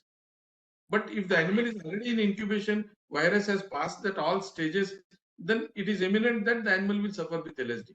But fortunately, the impact of the disease will be less. There is one question by Dr. Vinay Kumar. Can we vaccinate? Yeah, please record your question in the chat box so that we can minimize the cost of. I request all the participants, please don't cross talk. We are short of time. Another 10 minutes are left over. We reach our closing time of 1 o'clock.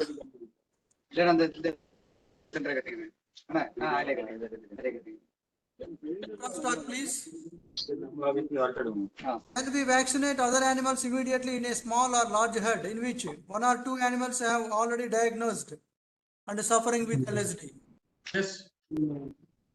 If LSD is there in the flock, it is better to vaccinate all the animals. It is better to vaccinate, sir. Yeah, that's good. That's good. This is what we are also practicing. Yeah, thank you. So apart from preventing measures, what was the other standard treatment protocol widely followed for control of secondary bacterial infections and symptomatic lesions? Vivek sir also already has given. Sir, my request to the controlling team, that advisory, please, you focus it in a slide mode. Yes. We have released it. Our Vice Chancellor, he took that advisory and released in that meeting, which was chaired by Honorable Chief Minister. Please, For the benefit of participants, we will forward the PPTs of both the speakers to you so that you can take the clue from the PPTs. There is one again, Dr. Vinay Kumar has asked, can we administer both the painkillers, NSAIDs for the control of pyrexia and steroids for the control of inflammation, that is skin nodules at a time? People have used it, sir. Let me tell my frank opinion. Because if the severity is beyond your control, sometimes people, they use two drugs. Okay. So people have used it, but we advise to stick to one. If you are giving steroid, then it has got anti-inflammatory effect also. There is no need for an NSAID. The necessity. Then it's not required. Yeah, should we avoid the calves suffering from LSD from sucking the milk from the mother cows which were healthy? The mother is suffering from the LSD. Can we allow the calves to suck the milk from the infected mothers? There is a contact problem is there. Infection transmission will be there. So it is better if we can avoid. Yeah. It is better if we can avoid. Thank you, sir. So can we administer autoimmune therapy for the ailing animals and brief the protocol? Sir already has told if the treatment outweighs the thing. So it is already covered. Yes, sir. We will share the PPT. Hmm. So the next question is, should we puncture and make a small incision to drain out the fluid of brisket edema? Is that fluid contagious? It is not contagious. It is a lymph. It is a, what you can call it as transudate. It is not exudate. It is transudate. It is not infectious. Rather than that, we always, if the huge edema is there, brisket edema, to reduce the discomfort, the stab puncture is indicated. But better to manage with diuretics. Better to diuretics and then fomentation. These two things has to be practiced. That will help in reducing edema in about 3 to 4 days. Thank you, sir. If Ayurveda and homeopathy has a good scope for treatment of LSD, veterinary doctors should be given training and they should welcome its use for the benefit of animals instead of fighting against it. Ayurveda and homeopathy protocols. We are proactive for the use of alternate medicine for the treatment of animals. Finally, our animals has to get a benefit out of that. So there is no restriction. If you believe, you can try it. And many veterinarians are practicing alternate medicine in their routine practice. Yeah, there were some new questions. So shall we apply DMSO nodules? DMSO modules. DMSO has got anti-inflammatory properties. It can be tried. It can be tried. So there is a recurring question that this goatpox vaccine 1 ml dose is sufficient. Normally, advisory says that 2 ml for adult, 1 ml for the young ones. But Hester recommends 3 ml. What they are telling Dr. Chandrasekhar. Who is recommending? Hester recommends 3 ml. Company, probably. There is a standard protocol, sir. Follow the directions of the company. Yeah. Will be clearly given directions. Please follow the directions, because from company to company, there may be some variation. Please follow the directions, those things that are given very clearly on the label, the patch, manufacturing date, how to use, all those things will be given. It is better, sir, sometimes. Very much apt answer, sir. Because Yes. manufacturers, they have their own protocol. Yes, sir. So I think this question is answered. Can we give levamisole and ivermectin together? Sir already has told. Vivek sir also already. Both have got different effect in the animal. Levamisole, we are giving it as immunomodulator. Ivermectin, we are giving maybe antiviral and also the complications of Lsd, that maggot infestation. Both have got different roles. I think Dr. Prasad sir can answer this question. Can you recommend purchase and transport of buffaloes from Haryana and Andhra Pradesh? That is the biggest problem, sir. I have always told, if a veterinarian certifies that these animals are free, every veterinarian knows very well about the rules of transportation of the animals. Unless there is a valid certificate at government checkpost, the animals will be brought down and they will not be allowed to be transported. One clear health certificate should be issued. And why do we need it now? Let us wait for some time, because there is a possibility during the passage, during the transit, they may get the infection and they will be transmitting the infection again. So let us wait for some time. My suggestion is strongly, just wait for some time, sir. That is very, very important. And if Very it good question. Thank you. Dr. Andus, any central assistance for LSD affected marginal farmers? No, sir, it is state. Probably insurance. They can insure the cattle. if they have insured, there is a possibility. As such, State policy is there, sir. But Recently, we don't know whether that LSD is covered in that insurance policy or not. maybe the vaccination part the government might bear. new disease, sir. It is not. It may not be there in insurance. Yeah. But states can take their independent decision. Now, Karnataka has already affected is not there, but if death occurs because of LSD and if it is certified, 25,000 rupees for adult cattle. Right. Any what is that?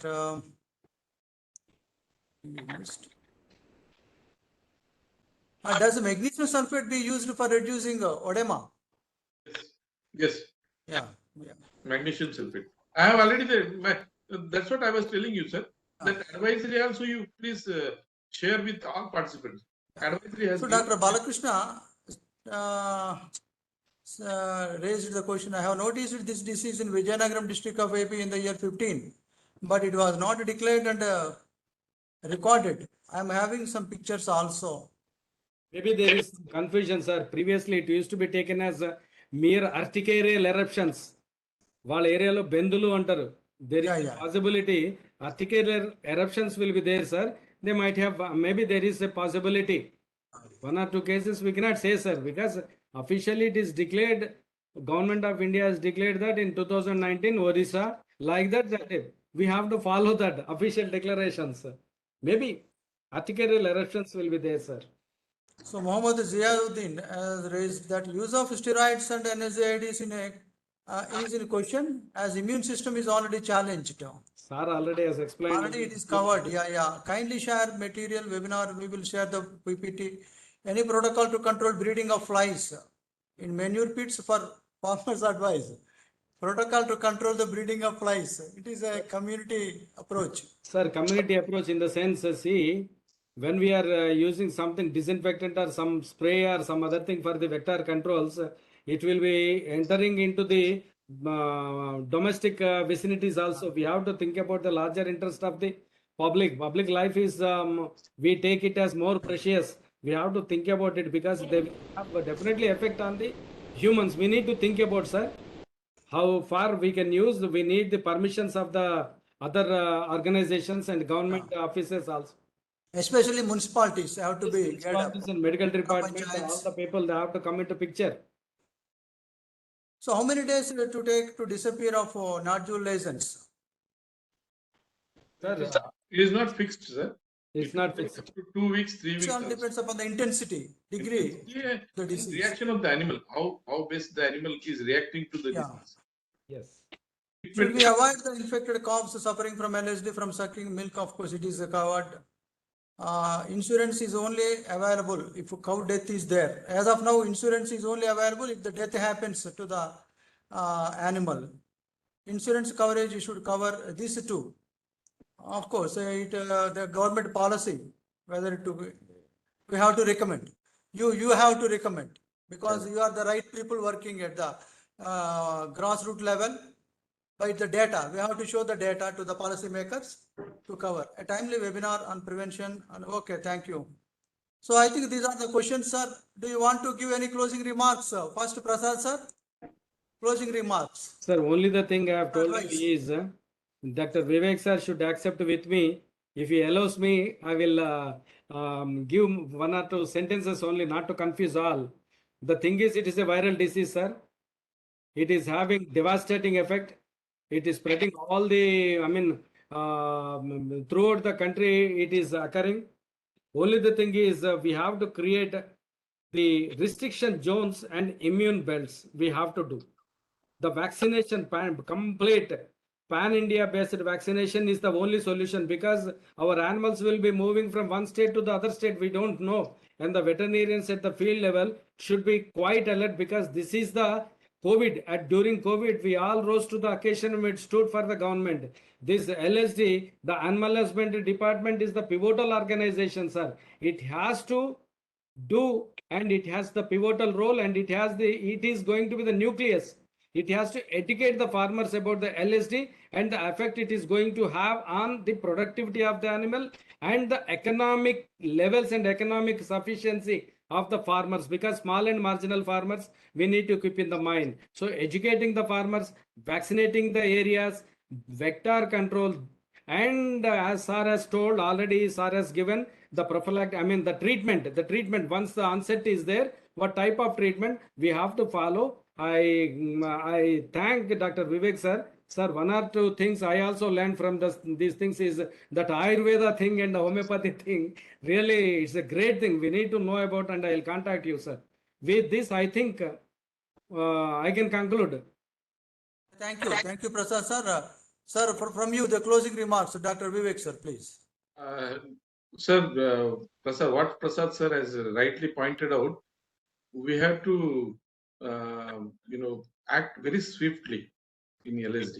Okay. Right now, the issue is the goatpox vaccine we are using for the prevention of LSD. But once we come out of this and we get a primary vaccine for LSD, then what sir has told we can think of for the entire country, we can go for vaccination drive. Because it is a vector-borne disease, we have to give more priority on the vector control strategies apart from vaccination. And thank you very much for giving us a very good platform to reach to all our veterinary brothers to pass on whatever scientific information we had with you. Thank you, sir. Thank you, Dr. Vivek Garu. And these two topics, two presentations really has exposed the gravity of the situation, the gravity of the enormous attention what we have to give to this LSD disease. And both the presentations were impressive, informative, and they are really eye-openers to address this issue in a very swift way, as Vivek sir has told. Thank you, sir. I immensely express my gratitude for giving your time. We are blessed and fortunate to have you, both of you, for this webinar. And now I the formal vote of thanks by Dr. Preeti, the professor of our institute. Yeah, go ahead, please. Good afternoon, everyone. It is a great honor to propose vote of thanks to the most happening webinar of the season. We start our expression of gratitude with Dr. Sanjay Kalekar, Joint Director, Extension, Directorate of Extension, New Delhi, for highlighting the red alert of lumpy skin disease among animals and stressing the need for having guidelines to the extension fraternity to combat the emergency. We also thank you, sir, for guiding us to identify the speakers to this webinar, and thank you for your continuous support in all our endeavors. Thank you, sir.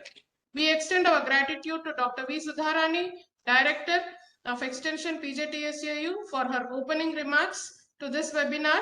Madam, you have mentioned that 18.5 lakh cattle in the country are affected by this disease. Your motivating words of appreciation to EI are highly appreciated. Your suggestion to plan extension strategies as a roadmap for prevention and control of the spread of this lumpy skin disease is well taken, and I think EI will address the issue. Thank you, ma'am. We now thank Dr. R.M.V. Prasad, Professor and Head, Department of LPM, College of Veterinary Science, PVNR Veterinary University, Hyderabad, for giving an overview on management of lumpy skin disease. Sir, your focus on animal vaccinations, hygiene maintenance, restricted movement of animals to other states, and breaking the chain of infection and other control measures will be highly useful in controlling the disease. We also thank you for taking the audience questions.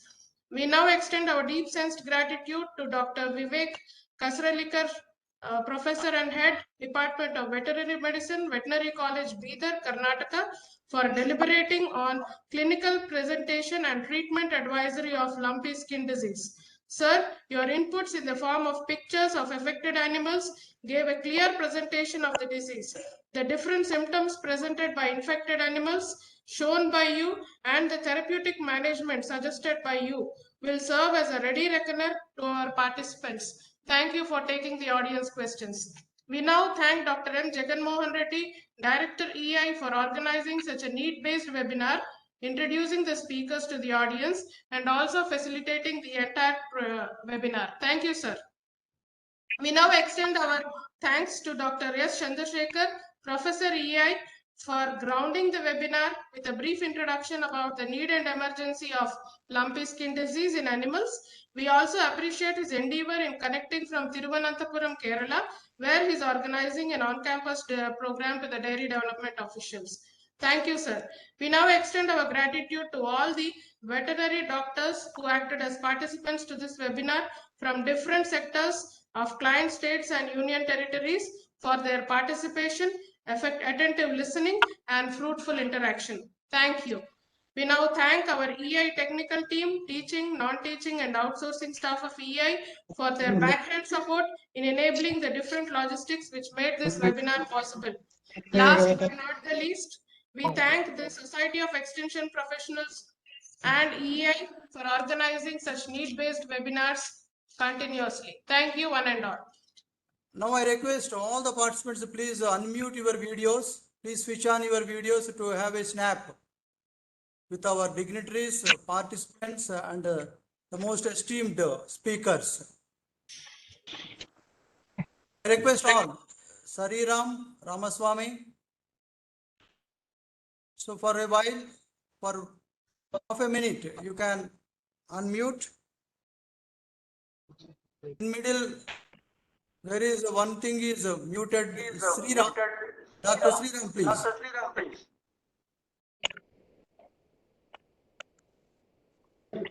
We are losing the continuity.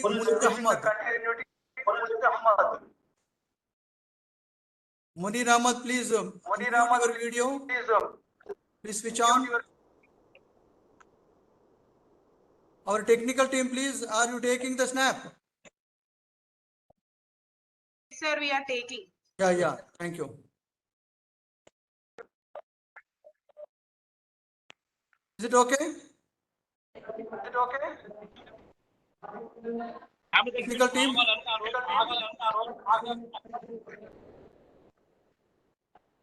Thank you very much. We will declare, we will share the PPTs to all the participants. We will place in our group the PPTs, and the addresses of the resource persons also will be shared, their phone numbers, emails. Please be in touch with them and have a nice day. We declare the webinar is completed. Thank you, sir. Thank you. Thank you, sir.